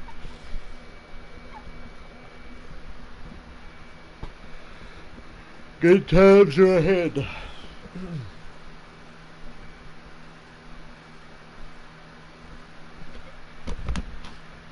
ready for the final start, the final stage, about ready to get underway. But before we do that, let's go to Rut, and he has been monitoring social media all afternoon. Hey, Rut. Fuck Rutledge, I swear. That's right, Rick. So much fun stuff going on. First up, how about Jimmy? The fact that this race sucks and I'm having to listen to this jack-off talk is just making me even more mad. Look at that, guys. Jimmy Johnson's got his own nature trail. Makes sense. He's always been very health conscious. He's run the Boston Marathon. But on the Hey Rut side, we've been getting some really cool classic cars. Take a look at this 70 Roadrunner that Mama Lou sent. That's right, Denny Hamlin. Everybody's got a pit again. Denny's dad, Dennis, by their Roadrunner. I'm telling you guys, there's some real connections between families, cool cars, and that track. Steve, so Denny Hamlin's dad, is he responsible for the douchebag that he raced? You can like Denny Hamlin as a driver, but there's no doubt he's a pretentious cocksucker. That's my least favorite thing about Denny Hamlin. He's a pretentious cocksucker, and apparently he gets it from his dad. The choose took place, and they missed it. Harvick to the outside, Busch to the outside, Keselowski, Boyer, Hamlin first car to the bottom, followed by Blaney and Chase Elliott. So Hamlin's going to be on the front row. Okay, 2 stages in, you get Harvick, Hamlin, Blaney, Kyle Busch, Elliott, and Keselowski. top 10 stages. Here's who's gained the most points today. Will anything actually happen? All 3 We'll see. have been able to gain I doubt it. points. All 3 winless still. Something might actually happen. We just came on pit road. The first pit stop, he came on, he lost 7 spots. And in this pit stop, he lost 2 spots. That's 9 spots overall. So, Christopher Bell, Fuck. 16 points earned so far today. He's run well the entire day, right? Thought I slept good last night. This race is making me feel like I didn't. He's picked the top. He came in 4th. He's essentially lining up in 10th place on that outside line. Okay, we're at the final stage, Rick. When it comes to 65 to go, we take the green flag. That's outside their fuel window. So a pit stop's going to be required somewhere in here. We'll see if they get a yellow. They had yellows yesterday. We didn't have to see green flag pit stops. We'll see what we get today. Surprisingly, 9 cautions yesterday, and we have only had the 2 cautions for the end of the stages today. You've jinxed it. You have jinxed it. I hope he's jinxed it. I need something to happen. Anything. Let's see what Hamlin's got. He's on the front row. Getting a good push from Blaney. Harvick has no help from Kyle Busch yet. And Hamlin takes the lead. There you go. The inside line got a better push. How long is he going to hold it, though? Hamlin, Blaney, side by side for the lead. Harvick's right there in 3rd, though. Oh, man. Harvick shoving Blaney by Hamlin, perhaps. Nope.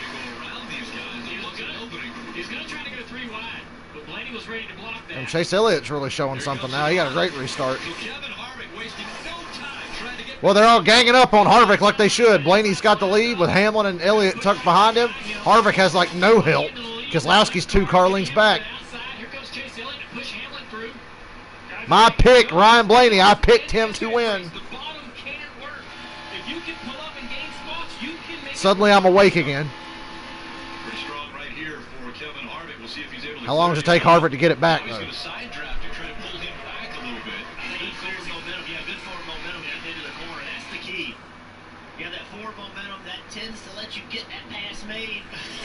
He's clear of Hamlin for 2nd. Now he can just pick off Blaney here in a couple laps. Chase Elliott almost in the wall. Maybe did get the fence a little bit there off turn 4. He's getting a shove from the 18 of Kyle Busch. Blaney, Harvick, Hamlin, Elliott, Kyle Busch.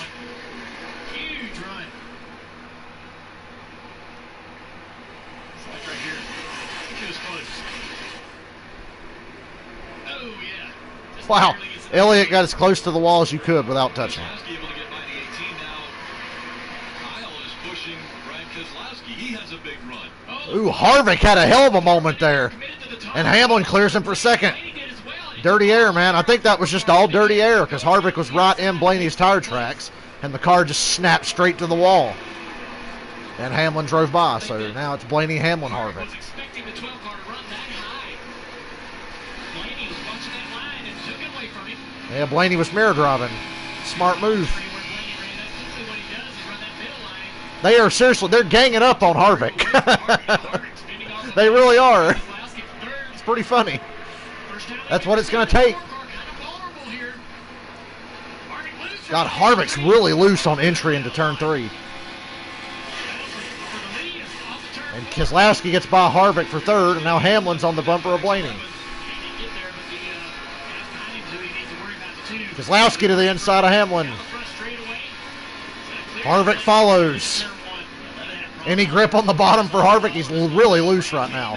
Keselowski! Well, no, he just took Blaney out. My God. Brad! Brad! Well, Harvick got the lead back. Or maybe it's Hamlin, I don't know. Good God. Come on. Brad! Well, Harvick's definitely going to win now. Fucking Christ, Brad. Why?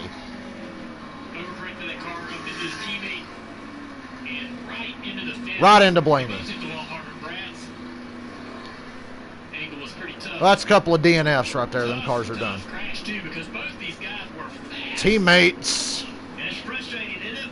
To quote Darrell Waltrip, oh, it's a teammate. Fucking A. And Harvick gets through clean as a fucking whistle. Wow, Hamlin did not lift. Hamlin kept the lead there. Most drivers would have lifted there. Denny Hamlin did not lift. Look at the position Hamlin's in. You'd think he would have lifted, but no, he didn't. God, Brad. Many times we see Blaney leading races and getting a crash. Well, that definitely was not his fault. Seems like I've seen that several times. That's tough. That's tough because it's your teammate. La la la la la la. Racing for the lead. Right here. See right there, Keselowski really. There's just no grip on that bottom. Got his car unsettled. After the car started around, you said it, Junior. He had to turn right, keep him spinning out. He just turned directly into his teammate. Way to go, Brad. Climbing out of the number 2, the AMR safety team right there to assist him. He's going to take a look at the car. He knows that was a hard hit. And we mentioned coming off the win last week, looking to get a win here at Michigan, his home state. And it's not going to happen today. That sucks. Keselowski trying to get by. His teammate Ryan Blaney for the lead gets loose, collects the 12, into the wall hard. 12 and 2 out of the race. I don't know what to say about that. They bring out the first caution for an accident today. I do not know what to say about that. Those were two very good cars that really could have challenged Harvick. Hamlin's good on the short run. Not bad on the long run. Actually, Hamlin's probably better on the long run, but he ain't better than Harvick on the long run. I sure as hell hope the ink hasn't dried on Brad Keselowski's contract extension.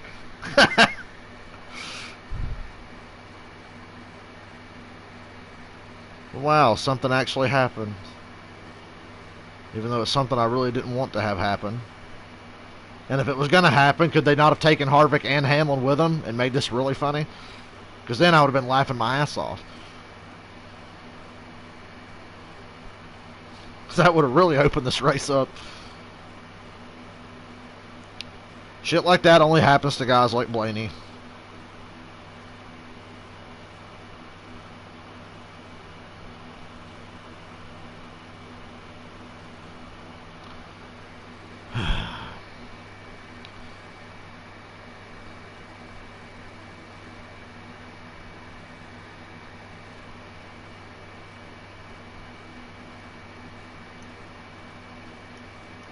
I feel nothing. No, I feel something, alright.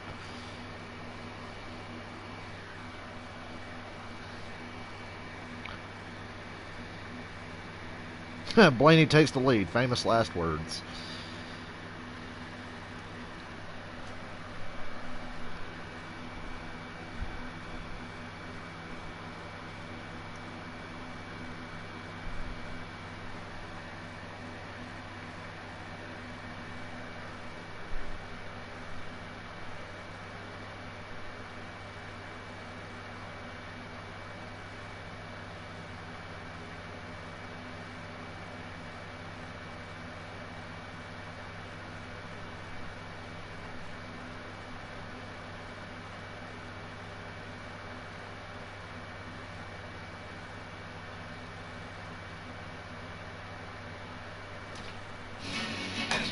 CSA is brought to you by Credit One Bank, the official credit card of NASCAR. Perfect for race fans. And by Liberty Mutual Insurance. Only pay for what you need. So as we were going to break, I mentioned the first time that we have had a caution based upon a crash. And it ended up being two drivers from the... Why couldn't that have happened to all four of them? Or just three of them and leave Blaney alone? Fighting for the lead, also a great car. So drivers, two of maybe the best cars on the track, out. What can we expect for the remainder of this race? Well, Kevin Harvick, that's what you can expect for the remainder of this race, Rick. Pushing each other, drafting up on the cars in front of them.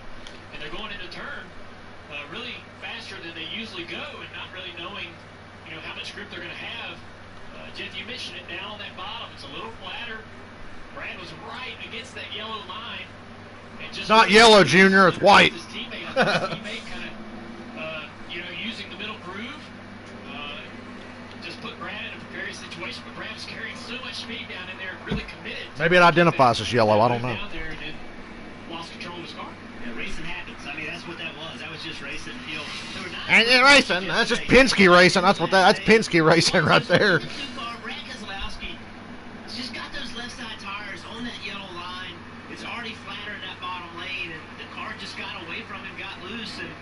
Penske style racing.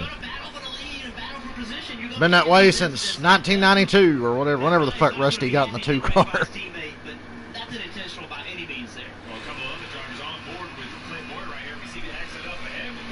Good God, Boyer and Bowman got into each other. Well, that was random. All the focus was on the Penske cars, as it should have been, in that huge accident. Two other players affected by that accident.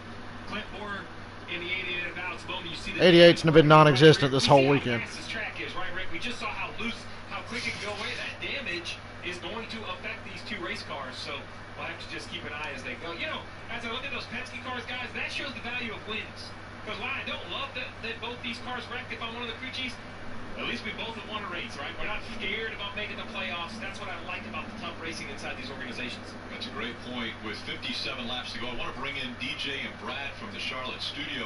All right, guys, I don't think it's any surprise to anyone that the 4 team was going to be fast. Has anything else surprised you about this race up to this point? No, I think that's been the story, but I think one thing that we're going to see here in this final stage is the intensity ramp up, and we just saw evidence of that, and I think that we'll see more action as this goes on. Why is Brad Daugherty blinking a lot? He's like, They stole my joke, too. What? Somebody watching my stream, I swear they repeat half the shit I say after I've already said it. Hire me, NBC. I will work cheap. Cheaper than fucking Dale Jr. probably does. Hamlin, Kyle Busch, Kurt Busch, Harvick, Bell, and Elliott. Those are the front 3 rows. Hamlin picked the outside, Busch to the bottom, followed by Busch, and then Harvick on the outside.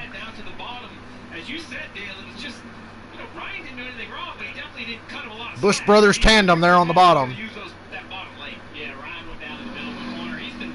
Harvick's going to make that same move on the outside of Hamlin that he put on Elliott yesterday and that he put on Kyle Busch earlier in this race. Here was the choices that were made by the drivers. Again, the few of them making it a little bit close call. I'm just surprised more guys. Watch right here, guys. Watch right here. Maybe interrupt you, Steve. See right here? Matt Kenseth. God, Matt Kenseth. Inches away. Hey, so I talked to Almirola about looking at this box. He said it is tough to see. I think he said interesting, Jeff. He goes, you got to be careful because when you get to the start-finish line, everybody starts checking up. And he goes, if you don't pay attention... Harvick's going to put that same move on Hamlin he's used to get the lead twice this weekend. That could work to Kyle Busch's advantage if he gets a great push from Kurt here. We'll see. We'll see who pushes best. Kevin Harvick behind the 11 and Kurt Busch behind his brother. Everybody's still got a pit Back to the later in the race. Back underway. 55 laps. Good push on the outside. I don't know if that's good for you or bad for you. Still outside of the fuel window. And here goes Harvick to the outside. What did I fucking tell you? There it is. There it is. We got a tire rub on Boyer back there. What did I tell you? Told you exactly what he was going to do. Oh, look, he's going to get a big push from Elliott, just like yesterday.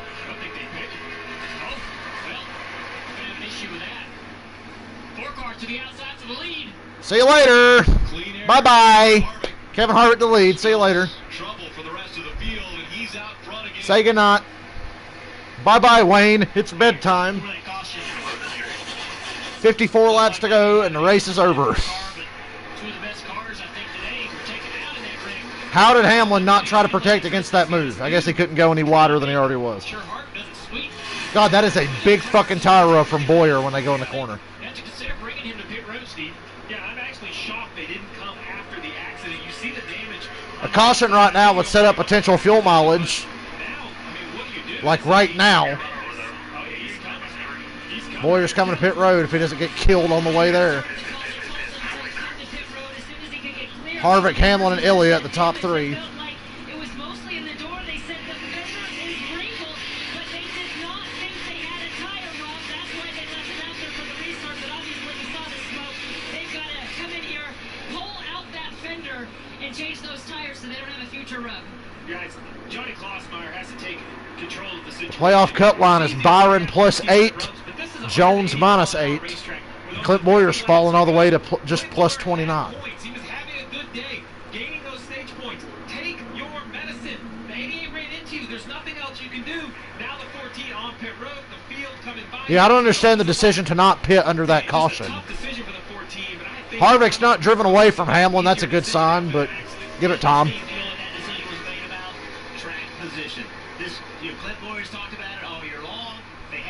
And we got a caution. Christopher Bell, William Byron. Bell saved it, but I don't know if Byron did. Where's Byron? I just saw him go flying by the screen. Another caution. Right at 51 to go. We're right there on the edge again, just like yesterday.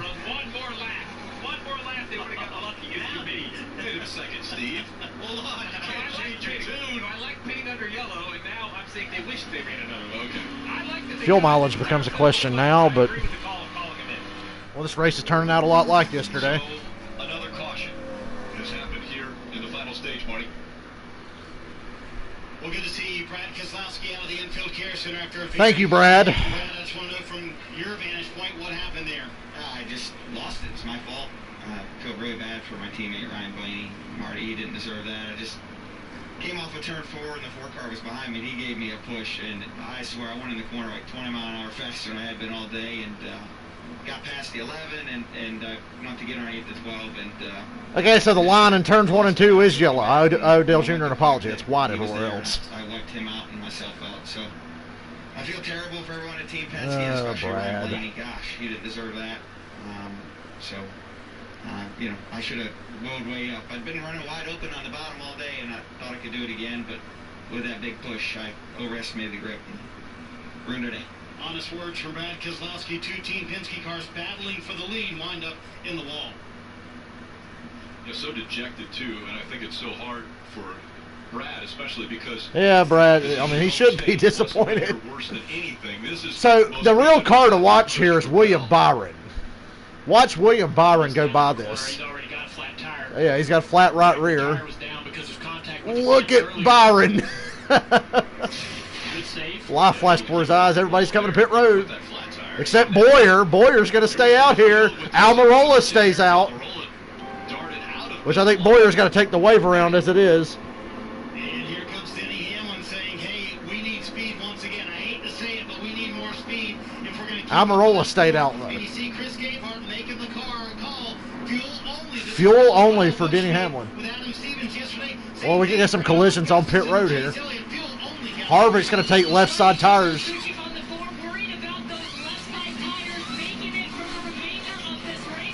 Denny Hamlin, Matt DiBenedetto, Kevin Harvick, Kurt Busch, Eric Jones, the top 5. Lots of no tires and 2 tires. And Clint Boyer gets the free pass, so he won't have to take the wave around. And here we have another burst fight in Denmark. Come in and make sure that tire's cleared. Take some extra gas, and Boyer will be okay. He can bounce back from that. Yeah, they ain't run a lot of laps on these tires. They had a little run there before the Blaney Keselowski incident.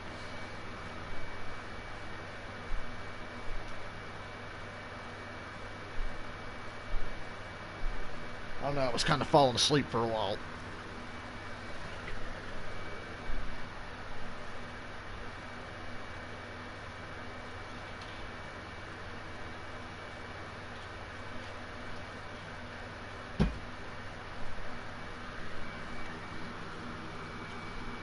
They're going to need to push Harvick a lot further back than the second row. But Almirola stayed out from the looks of it.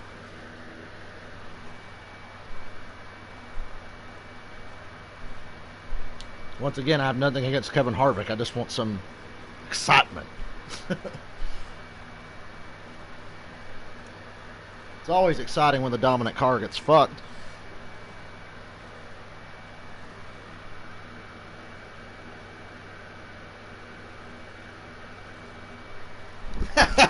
Cole Pern throwing shade at Brad Keselowski. No, nothing broke. You just fucked up. Gotta love when they walk around the car looking for an excuse. Oh, that's funny.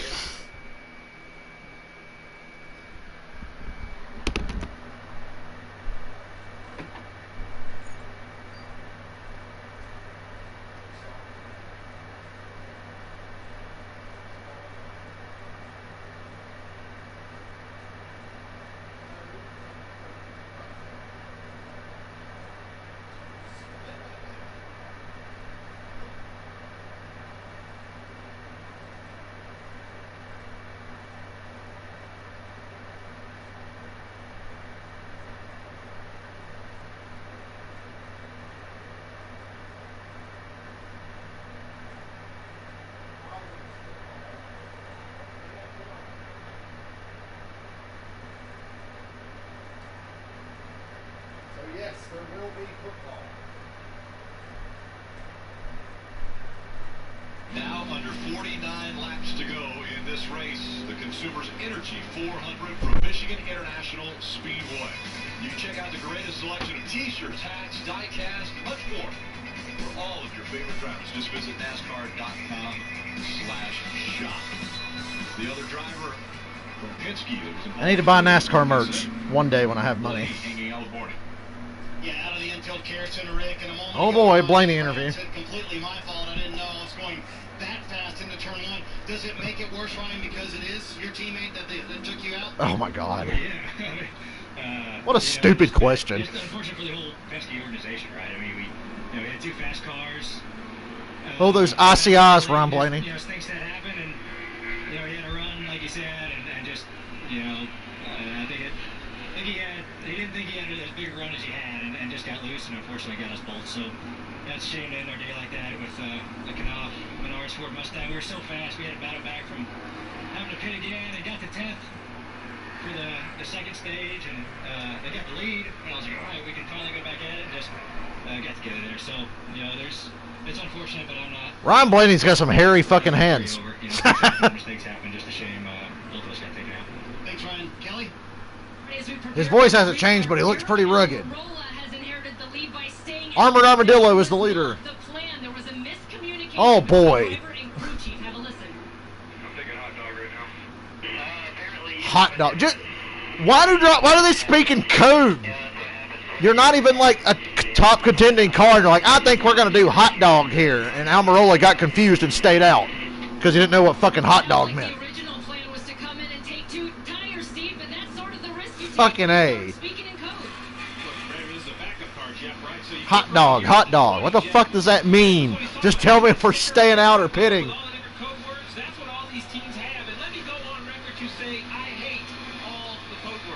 I'm with Steve. Code words are fucking retarded. Just say what the fuck you're doing. I say pit, and if I want you to stay out, you stay out. And Steve's right. Dale Jr. didn't play that code word bullshit either. 7 laps to go for Michigan. Almirola on a mistake is out. Hamlin's shoving Almirola out there. Well, Hamlin's fucked. They're all fucked. They're all fucked.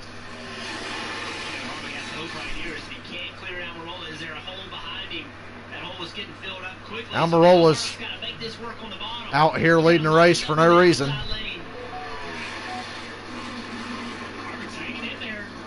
Oh boy. Oh boy. Almirola way up the track. Oh boy, without a caution. Up the 21 stays with the 10. Stay with the fucking 10. If you push the 4 car, he didn't even need the fucking help. They have got to gang up on Harvick. That's the only way it's going to work. Get to the 4 score panel so Harvick can either get behind a 10 here, which he does. And why this decision for the 10 is such a struggle is not because we thought he needed tires to make it drive better, but I believe the rest of the field are going to stretch their fuel tanks. The 10 of Eric Almirola, Rick, is going to have to come to pit road for fuel. He cannot make it the final 46 So laps. you think people are going to be able to go a little bit further than what their fuel window is? They always do, Rick Allen. What kind of stupid question is that? Great situation though for the 10. So it's Almirola, Harvick, DiBenedetto, but Harvick's pretty much got this. He's got it made. Almirola's got to pit again, and he'll get the lead before then. Harvick's already driving away from the 3rd place car, DiBenedetto. For Eric Almirola to actually take the lead in this race, take control of this race. Yeah, we've seen unfortunate breaks turn into good fortune. I think he was the best car on the racetrack, but I don't know if he could have passed Kevin Harvick on the racetrack. So maybe he passed him in the pit. Almirola's hoping for a late caution before he runs out of gas. It's absolutely amazing how bad they ran yesterday. This 10 car, they just ran terrible. They were BAD bad. 44 laps to go. We've had enough false excitement for one day. You put in these race cars has a huge bearing on how fast they can go and how the drivers can drive them. Great adjustment by this team, don't you think, Steve? I mean, to sit down overnight, go from running that bad to this well, that's some really good work by those guys. Great adjustment. When I talked to Eric this morning, I basically asked him, "All right, buddy, are you worried?" And I could tell instantly by his reaction to see Truex come into the picture fighting for 3rd over Matt DiBenedetto. He instantly said, "Nope, I'm not worried. I know we were trying. It didn't work. I'm Truex up to 3rd now, out of nowhere. Kurt Busch going for 4th on DiBenedetto. No help though. Well, maybe he gets some help here. Hamlin shoots to the bottom. Hey, Chevrolet in the top 5. What a concept.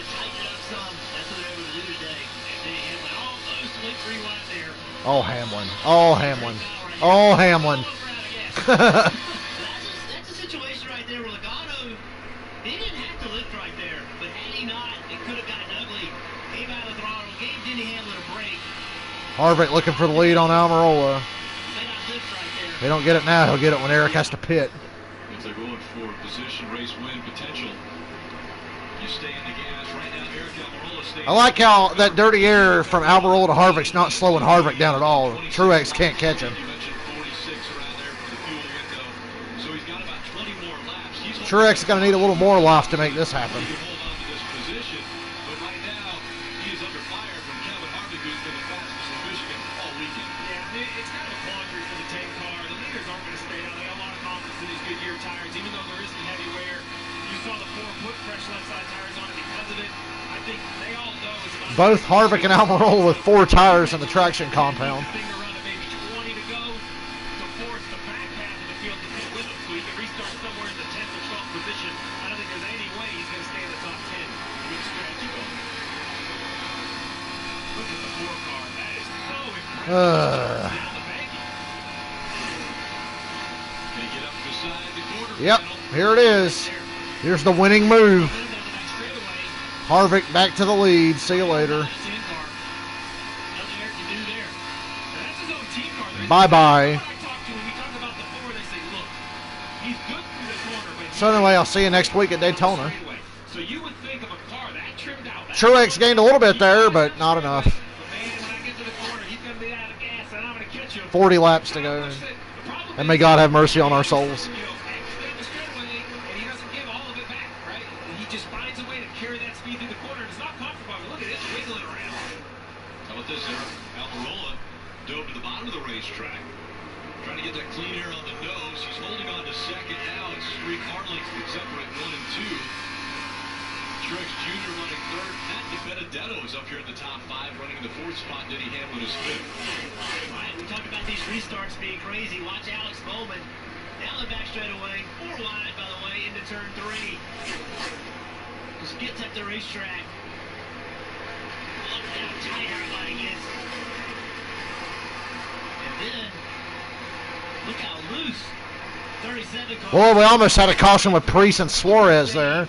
Wow, Preece avoided a wreck. Holy shit. Really glad he saved, and then Kurt Busch damn near didn't. Whoa. We've had a lot of close ones. didn't make contact. Not close enough, though. That is a lot of work inside that car. So Kevin Harvick back out front. US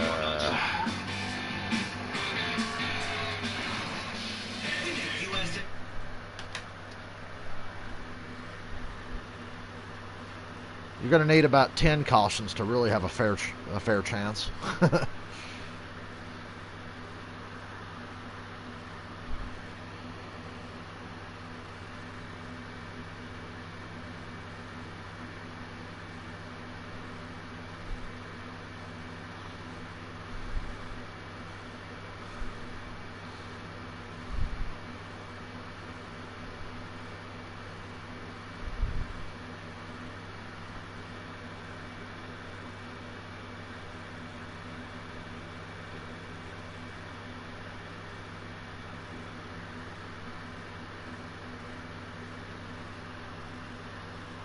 Back to your regularly scheduled nap.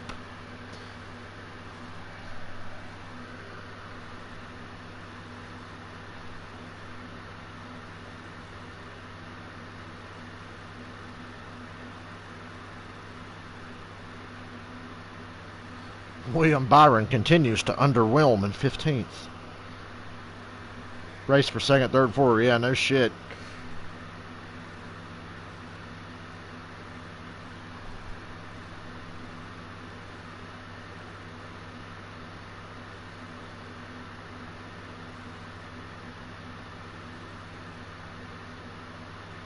Maybe, just maybe, if it stays green, somebody will run out of gas. It's my favorite thing in racing.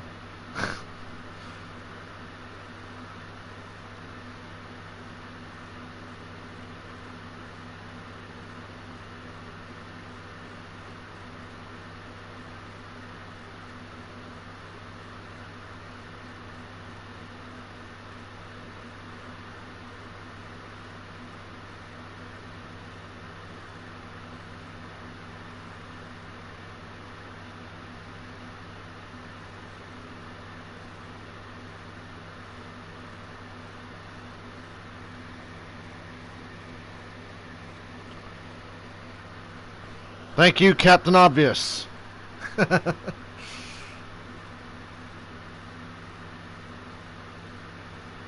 We've got 34 laps to go. Thanks to Geico's aerial coverage, we can see that the grandstands have started to cast a shadow over the front stretch here in Michigan International Speedway. Want to go through the field? Brought to you by Credit One Bank. Ooh, Credit One Bank through the field. Kevin Harvick and Kelly.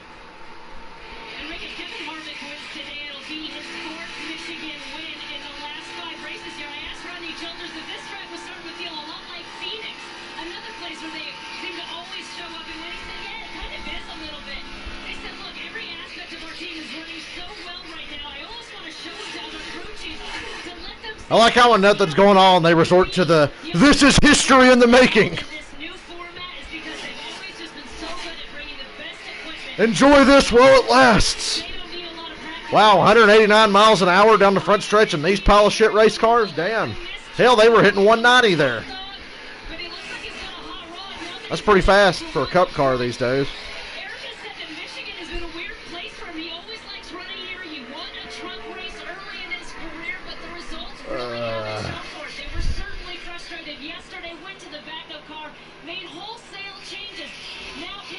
I wish she would have said whole ass changes.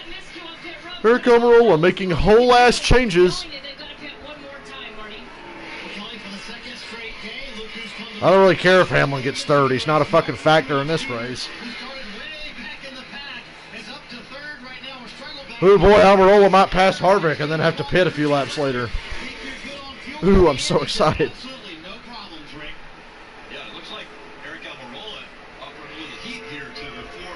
Who gives shit, Rick? Did Harvick make a little mistake, which we have not seen? And I don't know, maybe John Hunter Nemechek hasn't spun yet. You're right. 31 laps to go, and we still haven't had our weekly Nemechek spin. We had 3 in one day yesterday. A new personal best.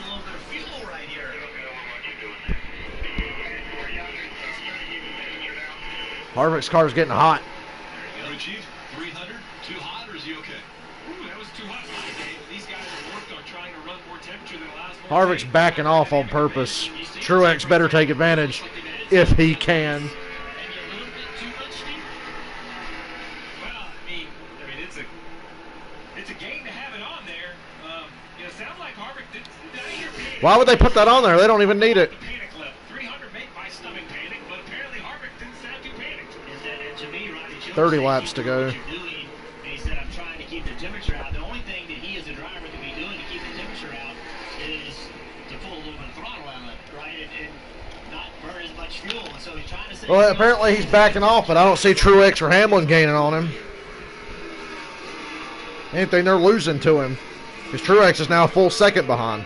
Rick will keep an eye on the battle for the lead. We'll pick up through the field with Denny Hamlin, who sits in fourth and said on the radio a moment ago, it's not exactly what I wanted. Here's what Chris Gabehart had to say with Denny a moment ago. I hate to say it, we need more speed. Yeah, I see that. I think I know how to get it. I don't have that car here. You know what I mean? It's what it is. You did a great job. I think we got a lot more replay today than we had yesterday. And that's what he had to say yesterday. I just need more. Rodney Childers sold his soul to Satan to get this fucking car. That's why it's red. Kurt Busch sitting back in fifth, having a very solid day, showing the speed throughout the race that he showed in the first half of the race yesterday. He told the team a moment ago, hey, check out the car. I think I made contact with Matt DiBenedetto on that restart. I want to make sure everything is good. Kyle Busch is back in the sixth position. They're the first of those cars that came. Jimmy Johnson's in the top 10, but he's not going to gain a lot of points, if any at all. Trying to make their way back up with a car that has been very consistent. And remember, they're better the longer they run. We'll see if that pays off for Kyle Busch, who's in sixth, Jim. Yeah, Chase Elliott currently running seventh. Remember yesterday, he had a chance to win that race yesterday. Chose the outside lane. You wonder if he gets a chance to try a different. Told you choosing the outside was a bad idea, but nobody listens to me. He doesn't like improvement by any means, but he does like the protocol that has brought a little bit more short track action into racing. Kelly.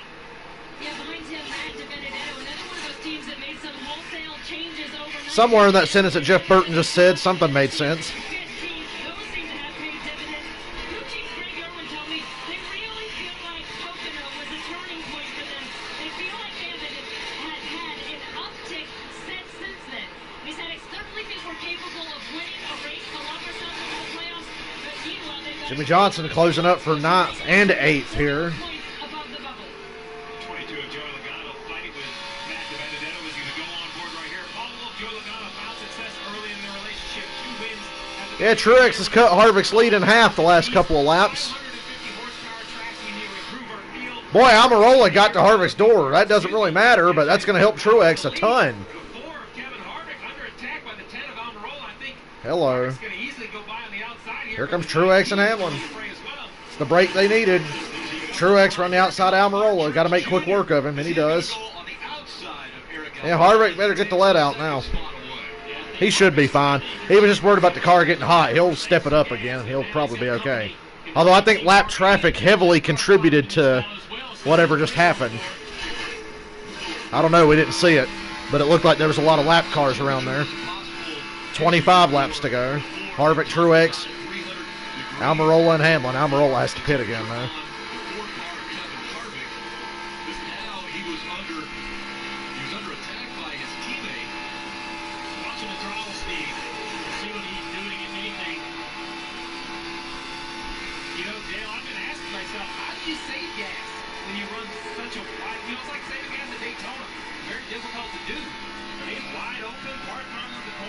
that's more for handling the fuel savings. But down the straightaway, I see wide open throttle. You know, at tracks where you use the brake, I can say, hey man, use less brake, use less gas. Yeah, Truex cut that lead in half, but I don't see it getting any smaller now. I think it was easier when Eric Almirola was behind it because it's a teammate, right? You could roll off the throttle. Truex from out of nowhere. The minute that exchange happened, and now you got somebody else behind you, now you can't. I think what you'll see him do is try to get away from Truex and then start trying to save some fuel. Jimmy Johnson up to 9th. He passed to Benedetto. And he's going to get another spot when Almirola pits. So Jimmy Johnson could get a great day out of this. It's not going to be the day he really needs, but it'll be a small gain. He gained 1 point yesterday.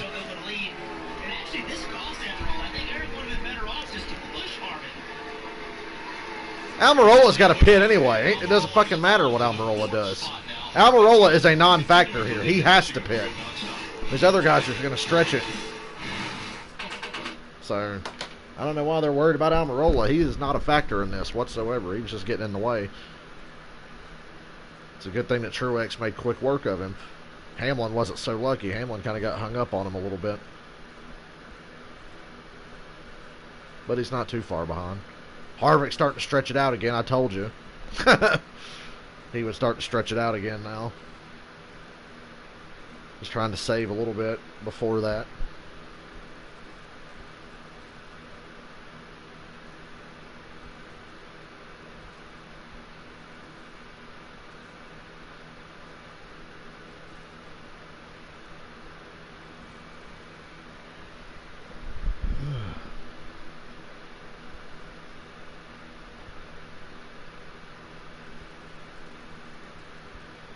Hamlin's on Truex now.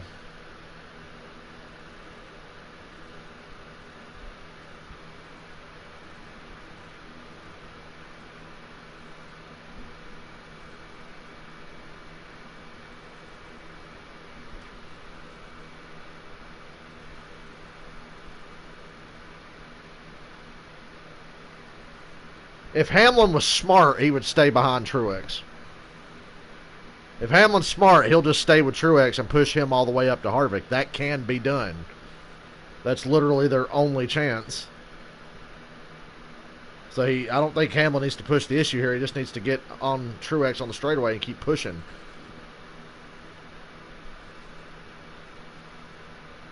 Oh, there was my favorite flag, the blue flag with the yellow stripe, which also translates to get the fuck out of the way.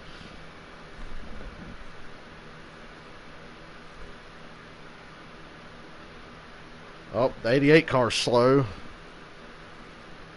Not going to bring out a caution, though. Oh, it might. There it goes. Oh, that's going to be a yellow. That's going to be a caution, brother. That's going to be a caution's out. There it is. Woohoo! We have hope, and Almirola's got hope. That is exactly Oh boy, what do you do here? What do you do? What do you do? What do you do? I don't think he could ask for an exact better lap. They have run long enough on the tires that I believe some guys are going to come to pit road. When that right rear fell off, I said, uh-oh, and it rolled straight to the racetrack. And I was like, yes. Contact with the 14, you have to ask yourself, was there a rub that was damaged on the right side? But you can't ask for a better time. Jeff, you said 20 laps, get a caution. Man, your match game ball's working. Well, miscommunication. It actually helped this time. Yeah, One of the few times it actually helped. Nobody say hot dog right now, okay? Nobody say We're going to go Charlie Horse Hot Dog here. Well, I mean, I don't think the leaders are still going to pit. I think they're going to save gas. Thank you, Alex Bowman. A Hendrick car finally did something useful. Now Jimmy Johnson's really good day is in jeopardy, though. But then again, I don't give a shit. I do, but I don't. In this lap, someone's going to pit, whether that's 9, 10, 50. You know, if you look at Stay out. Stay out. Where is the cut point? I think Opposite the leader. He hopes that he draws the boys down pit road with him. A car that close. If Harvick stays out, it's still over. He's likely to draw more than half the field down. Does he take 4 Goodyear tires when he comes down and will? Pit road is open. Say 18 laps, 17 laps. Everybody and their grandmother stays out. if I come down pit road and Yep. 25, This race is still over. the only one This race is still over. for the 10 of Eric Almirola, and at this point, you would consider 4 tires. You're not going to lose Well, I did say stay out. I'm shocked. Guess what? Track position. Everyone knows I was the one saying stay out, so, and that's what everybody did. Words being used this time down pit road. Mike Bugaravich telling Eric Almirola Fucking code words. We're gonna go hot dog, Charlie Horse, two back. You copy? What the fuck does that mean? I don't know. I'm confused myself. And of course they need that Sunoco fuel because they didn't stop last time, so they need that to get them to the end of the race. Yeah, this caution is going to help out the rest of the field, too, because they're saving fuel right now. So we'll be back for the restart here in Michigan. Oh, boy. Yeah, Hamlin is really good, especially if he picks that inside line, like I'm sure he will. I would almost expect Truex and Hamlin to go to the inside totally together. That's how Harvick loses this race. Short runs, restarts, and here's a chance, and it's going to be a short run. Because I think Elliott had the race won yesterday after he got the lead, but then that fucking caution came out. And if you remember when that caution came out, I went, fuck, because I knew it. I felt like he could have just put Harvick in dirty air and held on just long enough to win the race. So here's everybody's golden opportunity.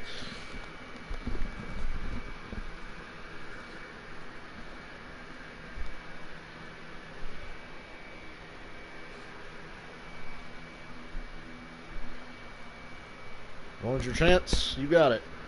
They've got to gang up on Harvick. They were doing a good job earlier. Blaney, Keselowski, when they were up there, everybody was ganging up on Harvick, it seemed like. You've got to do it. You got to get him out of there. You got to shuffle him, get him in the middle. In the dreaded sucker hole.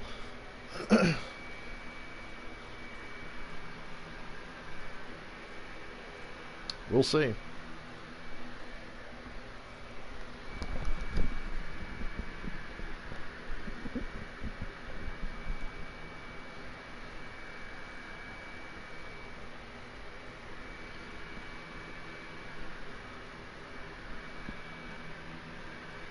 It looked like it was going to rain like hell here earlier today, but it didn't.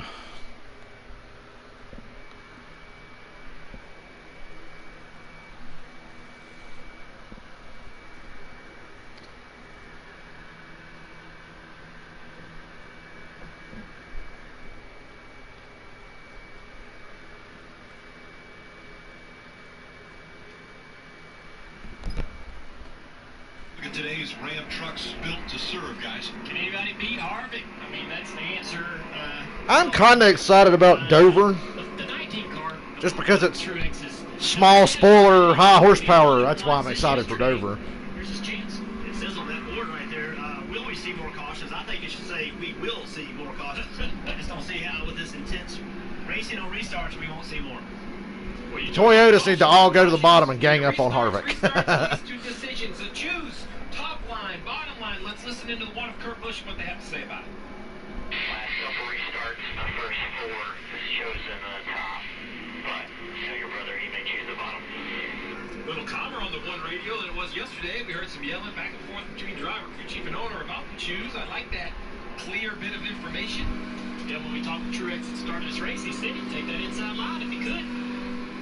See if he does. Look how difficult it is to All right. see while we were riding along there. Harvick to the outside. Truex outside. Kyle Busch, make a decision. Outside. Hamlin, first car on the bottom. Logano, say, oh boy.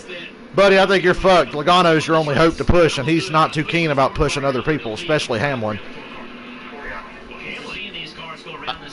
I wanted a more coordinated effort there between Hamlin, Truex, and Kyle Busch, but you can't have everything. Remember last year, Dover was the dirty air capital of the fucking world when they had the giant spoiler on the car? So it's Harvick, Hamlin, Logano, Truex, Austin Dillon, Kyle Busch. Hey, James Hall, the crew chief for Martin Truex Jr. heard what he told you earlier, Dell Jr., that he wanted... Hamlin's bread and butter has been stealing the lead on restarts on the bottom lane, but is Logano really going to push him? But to me, buddy, this is an easy... Is Logano going to go for it himself? Sounds good. And essentially give the fucking race to Kevin Harvick. Yesterday, Chase Elliott gave the race to Harvick. Who's going to give it to him today? 22 is your first one. 3, 22 and 3. I don't think we could have much more there. Likes the pushers you've got behind him. For this restart, I don't know. I would not like Joe Logano on my bumper in this situation. You're wide open, right? On the restart, you're wide open down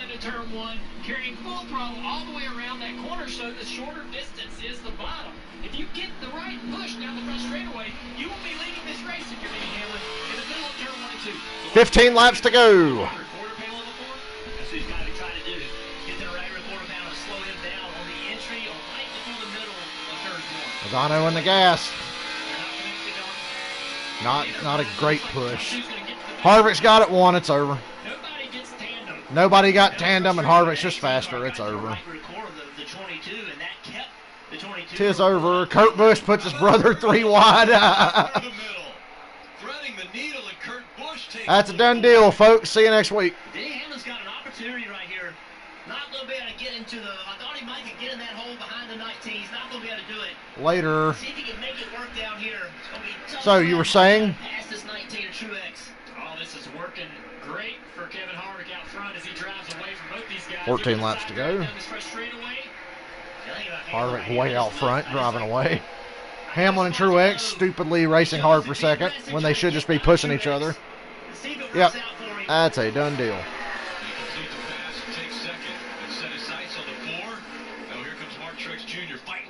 Outside. Mark Truex Jr. has finished second here 3 times, but never has won. These guys are just slowing each other down. Yep. The 2 dumbest men in Michigan right now are Martin Truex and Denny Hamlin. Into turn 3, clear momentarily. He's going to drive up the track. Hey, go ahead, Denny. Slide on up there. Well, Harvick's got over a second lead now with 13 laps to go. Denny Hamlin second, Truex third, Busch fourth. Kyle Busch, that is. Matt DiBenedetto and Logano fighting for fifth.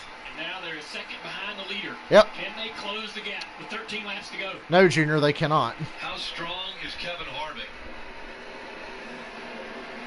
We mentioned yesterday when he came into this weekend. Boy, that was fucking lame. Last 3 races here. Then he goes and wins yesterday, making it 3 out of 4. And in a position to win his 4th Michigan race. 12 laps to go. Harvick well out front. We saw Eric Almirola have to pit for fuel. Clusterfuck a little further back. Poor Jimmy Johnson. Already in just a few laps. What he needs is a caution or 2. Fast race car. Yeah, if Almirola can gain a few spots and get a couple of cautions. If he gets to the top 5 and gets a caution, Almirola might be really tough to beat on them fresher tires. Well, that momentum went away, and now he has fallen all the way back there to the 10th spot. There's a ton of movement on these restarts. It's hard to keep up with. Everybody going forward and backwards. Looked like Kurt was going to be in great shape. Now look where he's at. Back up front, Denny Hamlin losing it just a little bit on our leader. Not really, Junior. Still 8/10. It's been 8/10 for 3 laps. Driving away from Truex. No real pusher there. The best car. Truex is under fire from his teammate, Kyle Busch.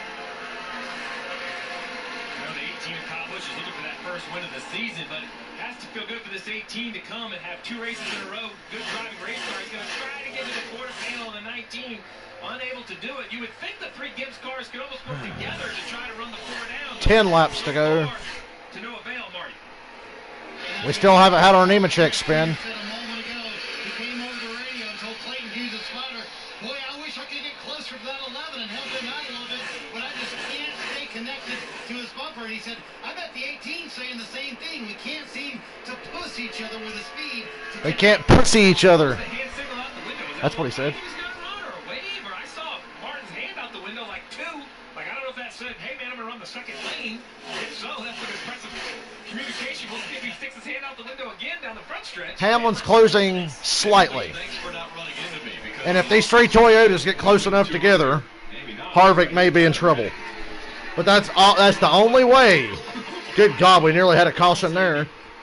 Tyler Reddick was dead sideways.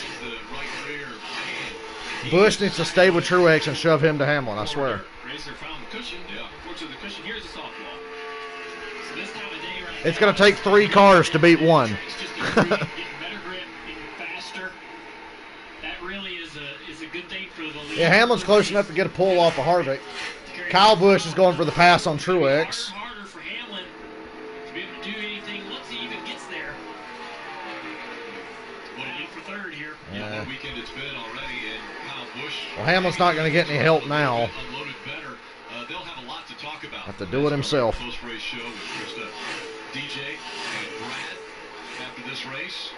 These two need to be careful side by side. The 22 of Joe Logano will be attacking them both here in a moment. You mentioned the leader, Denny Hamlin has taken it down to a half a second for the lead, Dale. Yeah, he has.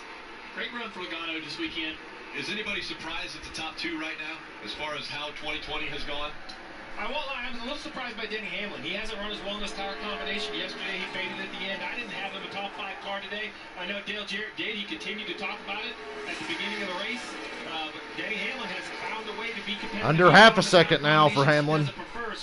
But as he gets closer, it's going to get tougher because that fucking air. So we think back to Kansas. All right, Harvick was leading the race. Truex is 2 seconds back now. Harvick had passed him on the outside. Harvick didn't even move into the higher groove to try to take that line away. So we've seen this before where Hamlin's got it under 4/10 now. 6 laps to go. Yeah, he's definitely closing. Drive up there and passed him at the end of the race before. We've also seen before is that, remember at Indianapolis, where it looked like Denny Hamlin was going to drive to victory. Harvick's even changing his line now. These things are never over until they're over. So Harvick takes the high line there. Denny has to go to the bottom. I don't know if Denny's car has the speed on the bottom. He's been making time, catching it in the 4 car, using the high line. Now Harvick's going to maybe try to take that away from him. No, Harvick to the middle, to the bottom of the racetrack. Now Harvick goes to the bottom, and it gives Hamlin the outside with some clean air. Oh, yeah, Hamlin's there. Remember, it was almost a second between them, and now it's less than 0.3 of a second between the top two. Oh, wow. 5 laps to go, and Harvick's really starting to watch that mirror. Now watch how tight Hamlin's going to get here if he pulls right up on Harvick. Nope, Harvick runs a different line. That's going to help Hamlin a little. He's got to take the clean air when he can get it. That's the advantage of that top lane. It just lets the car run better down the straight. Now Harvick's taking the line away. Hamlin's got to run lower. He's got no choice. They're the best. Harvick to the top. Harvick to the top there. They're trying to take away Still advantage Harvick. Harvick had a good corner there. The 11 car's been using it. 4 laps to go. Now look at Harvick looking in the mirror. Okay, I did some good work there. Looking in the mirror. The 11's not coming. I like that top line. I might try again. He's not going to give Denny Hamlin the top. He's not going to let him get on the outside of him. If he gets on the outside of him, it'd be hard to fight him off. Even if Denny Hamlin drives underneath him, he can side draft him, slow him down the straight. So Kevin Harvick makes a mistake here. It'll be on the top lane. This is getting pretty intense, but you just feel like Hamlin can't get any closer than he is now. God, Hamlin sent that thing in. Jesus! Is it going to hit the wall? Wow, he didn't. Wow. Hamlin drove in deeper than I've seen all day. I don't know how. You're wide open the whole time, but it really backfired on corner exit. Thank God, I thought Hamlin was going to get there.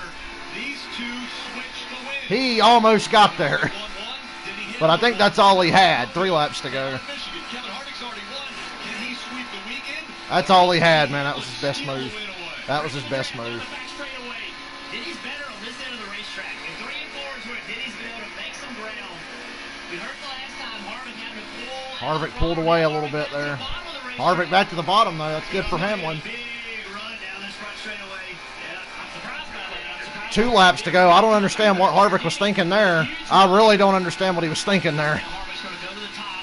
He'll go back to the top. Look at Send it, Hamlin. You got to send it. using the mirror the whole front straightaway. He's going to go where that 4 is. He's almost driving out of the mirror. Why? Looking out in front of the car with the other. Oh, Harvick got loose! So is Denny. And Denny got loose, too, so they're both fucked. Much in the middle of the corner. Look at Harvick. Advantage Harvick, though. He's not even looking at God, I heard Harvick. You could hear Harvick jump out of the gas, and I nearly shit my pants. off the corner. This is it. It's coming in Ah. the final 2 miles. Hamlin ain't got nothing for him. Speedway. Harvick took his line away through 4. White flag, 1 lap to go. So a huge mistake off the Fucking air, man. It's the dirty air. issue that both drivers had. And Harvick has to remember that. He's got to make a little bit of a change so he doesn't have to come out of the throttle again on the exit 2. He made that change and never had to come out of the throttle. Great point. Bragging rights for manufacturers right here in the manufacturer's backyard. The Heritage Trophy going to the winner. And right Done now, deal. Kevin Harvick looking to sweep the weekend. Boy, he gave Hamlin the outside again. He's gonna get the win here, Harvick. The final time, Kevin Harvick is going to sweep Michigan, he wins again. Harvick went. Boy, Hamlin was right there. Harvick almost gave the race away on the last corner because Hamlin was closing and shot out of line at the start-finish line. Just run out of time. Harvick wins. That was surprising to see him run the bottom in 3 and 4. I couldn't believe Harvick went on the bottom in 3 and 4 there. Running back down to the flag stand, but That's just puzzling to me. several laps there by But he both held those on to guys. it. Dirty air, though, that really was the difference That's a maker. fun race. That was all right. That was all right. That's amazing. You just know that the air played more of a factor than anything else. But look at this last run off of 4. Man. God damn, he almost got there. Almost there. He was excited. He's like, wow.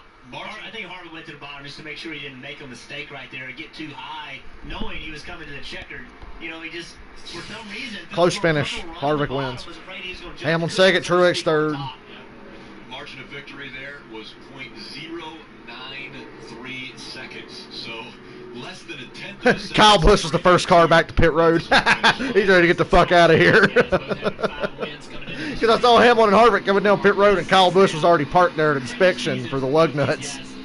He's just ready to get the fuck out of here. They like them until you gotta race somebody like Harvick on a place where they're so fast. Yesterday, Kevin Harvick with his win, he tied Lee Petty. Ryan Preece, 16th. There you go, top 20, Ryan Preece. He sits alone in that 11th position. Kevin Harvick, a guaranteed Hall of Famer, is really putting together an amazing 2020 season. He is the first driver to win back-to-back races in back-to-back days since Richard Petty did it back in 1971. Well, I can't say Harvick didn't have to work for that. That wasn't easy. He had to work for that one. Just like he did yesterday. Dominant car, but still had to go out and bust ass to get it done. Yeah, the lap before when I heard Harvick go went off the gas, I said, uh-oh. But unfortunately, Hamlin did the exact same thing. You see Harvick's eyes there? Look at Harvick's eyes when he had to jump out of the gas coming off of 2 with 2 laps to go. Denny was also at the gas right there, too. Denny's tight right there. See how tight Denny got getting up the racetrack? Wow. But when you come out of the throttle on corner exit, and the guy behind you doesn't pass you, you're like, whoop, that's what I got away with one. I was like, Harvick is sitting there going, Oh, man. Harvick's eyes look like they were about to pop out of his head there. You saw it. And when Kevin did that, you saw him immediately look into the mirror like, oh, no, I just blew it. Right. And then all of a sudden, the 11 stays behind him. that was a while. That's a great racing. A lot of fun. And so Kevin is going to head to the flag stand to grab that checkered flag once again. Pit crew, awesome job. Checkered flag. Harvick, Hamlin, Truex, Kyle Busch, Joey Logano, and who finished 5th? Oh, yeah, Logano finished 5th. Duh. Almirola 6th. DiBenedetto 7th. Austin Dillon 8th. Chase Elliott 9th. Didn't see who finished 10th. We'll hang around for another minute or two for some interviews.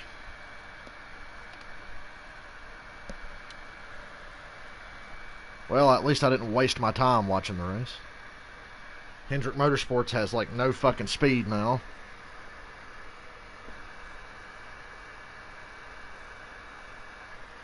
That car, and I'm quoting real Radman here, that car's a disgrace to the talent of Kevin Harvick and Denny Hamlin. They could have battled it out for the win, but nope, just take the line away and that's it. Pretty much, that's why I'm a little frustrated. I'm a little frustrated because it was just dirty air. Like, dirty air. Hamlin really could have done something there if it wasn't for the air. Dirty fucking air. And Daytona Road Course is next. And I'll see you next week for Daytona. Saturday at 3, the Xfinity race. That's what we're doing. I'm not going to live react the ARCA race. Ross Kenseth sarcastically says, oh, you know it's a good package when you get a big run and the right moves to just push the leader, because if you try to pass him, you're going to lose like 3 spots. Yeah. Thank you, Lori. Byron fan. I'm so disappointed just because these cars are garbage. That was a good race, but it really would have been a hell of a lot better if you could actually fucking do something when you were faster than the guy in front of you. He's familiar with it. He did it just yesterday. They're going to check the lug nuts on that. But Harvick earned it every step of the way.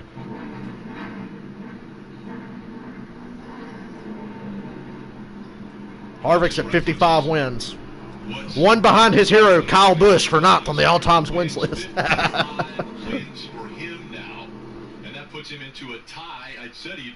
Harvick and Rusty Wallace are tied for 10th on the wins now list. He's in a tie for 10th with Rusty Wallace at 55 wins. So into the top 10 now for Kevin Harvick.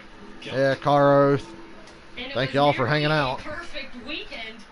Just one stage win missing out of the 6 for Kevin Harvick to have swept the entire thing. Picks up his 6th win. Kurt Busch got 10th. Jimmy Johnson 11th. Byron 12th. Yawn. Ryan Newman 13th. Matt Kenseth 15th. There you go. Good finishes for Newman and Kenseth. I'll say good. And Ryan Preece 16th. Oh, no, my NBC's starting to cut out now.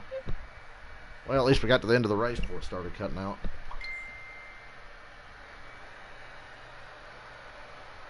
Guys, they did a great job all weekend on pit road. Great pit calls. Just got to thank Haas Automation, Mobile One, Hunt Brothers, Jimmy Johns, Fields. I know you're watching at home. Everybody who helps put this number 4 car on the track, and everybody at Stewart Haas Racing and Roush Yates Engines for awesome power underneath the hood this weekend. You kind of notch another bit on your resume here. You become the first driver to win back-to-back Cup races on back-to-back days since Richard Petty did it back in '71. You've done a lot of cool things, but is that kind of cool to notch your name in a record book like that? Well, it is. It's been a long time since I've raced back-to-back days, let alone, in the Cup car. I've never accomplished that, obviously, but we've done that a couple times, this year. So, I think for us, it's worked out pretty well. We're hoping it goes the same way at Dover when we go there in a couple weeks. He's already looking forward to Dover. The season, your crew chief Rodney Childers told me that this team is firing on all cylinders from top to bottom. There is not a single aspect of it that isn't working at top level. What's it like to be the driver in that type of an organization? Well, it drives you, and I think when you look at my team, we've been together for going on 7 years now, and you look at the confidence that everybody has in each other, the details of the race cars and the thought of everything that goes into everything that we do is just untouchable. So that's what it takes, are details to make these race cars go fast. I want to say hi to my family at home, Keelan, Piper, Mom. See you kids in the morning. Can we get a new aero package next year, please? Please. Thank you, Kelly. We take a look. We need one more fucking aero package change before we have to switch to another car. And my NBC's crashing all over the place. Come on, man. We got all this fucking way, and I didn't even get to hear any of Harvick's interview much because the shit won't fucking load. Because I had the audacity to look at Twitter for 2 seconds on another tab.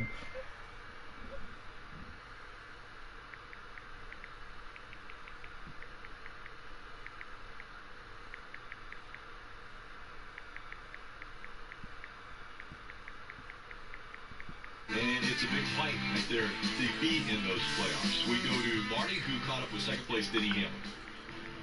So close for Denny Hamlin, it winds up being second. So I know you've mentioned all weekend long you needed more speed, but what did you need on that last run, Denny, to catch the 4 car?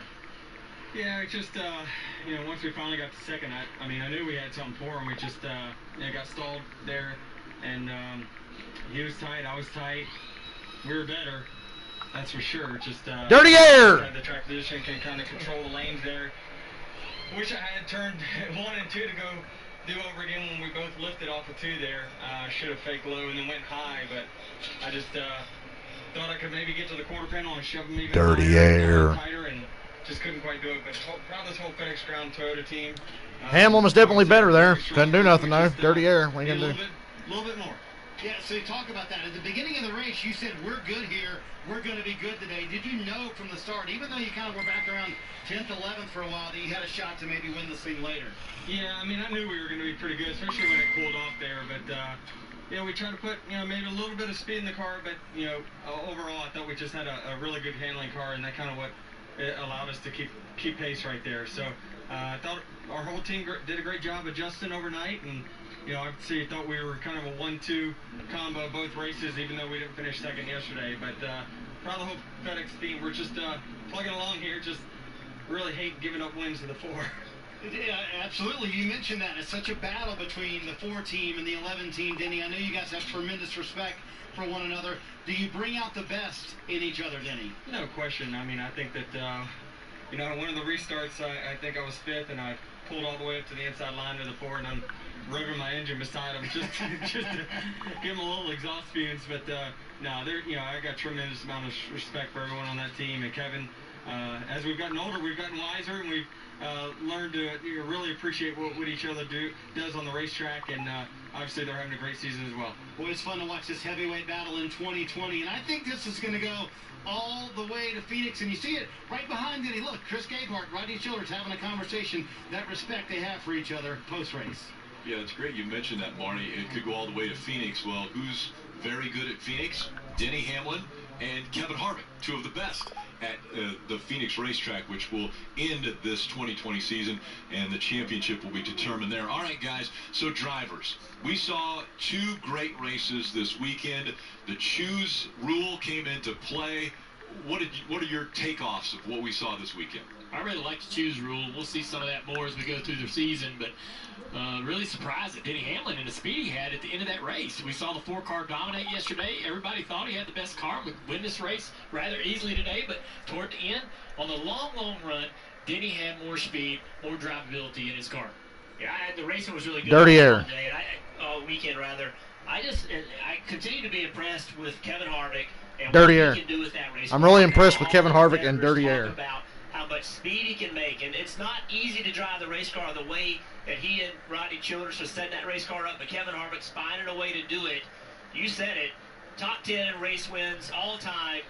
Kevin Harvick is an unbelievable race car driver, and he's fully committed, and he is extremely hot at this point when it's late in his career, right? He's not that young of a guy, but he is bringing his best at this time in his career. Very impressive. Yeah, and another 1-2 finish for Kevin Harvick and Denny Hamlin. Steve, will either one of them have an advantage when we go next week to the road course at Daytona where no one has run before? Rick, they will both have an advantage because they can go in there and enjoy the weekend. What I think will be the biggest challenge that NASCAR has seen in quite some time. We're going to unleash these cup cores on the Daytona road course, a track that has seen a tremendous amount of racing in IMSA but has never seen a stock car race.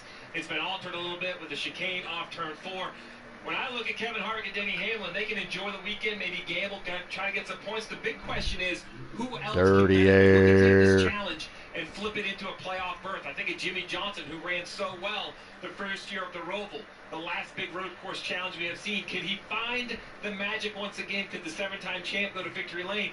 It's going to be the team that adapts. I don't think anyone has an advantage where the green flag falls. It's going to be who can learn the track, communicate, and perhaps just limit the mistakes. We'll make sure to stay with us until 7:30 here on NBCSN as we'll continue coverage from Michigan. Kevin Harvick, it was his weekend. It's been his racetrack. 2018, able to get the win. 2019, and now sweeping. Well, y'all, I think I've Kevin Harvick, a huge win. had my fill of the NASCAR Dirty Air Cup Series for 1 week. I'll see you next Saturday. Peace.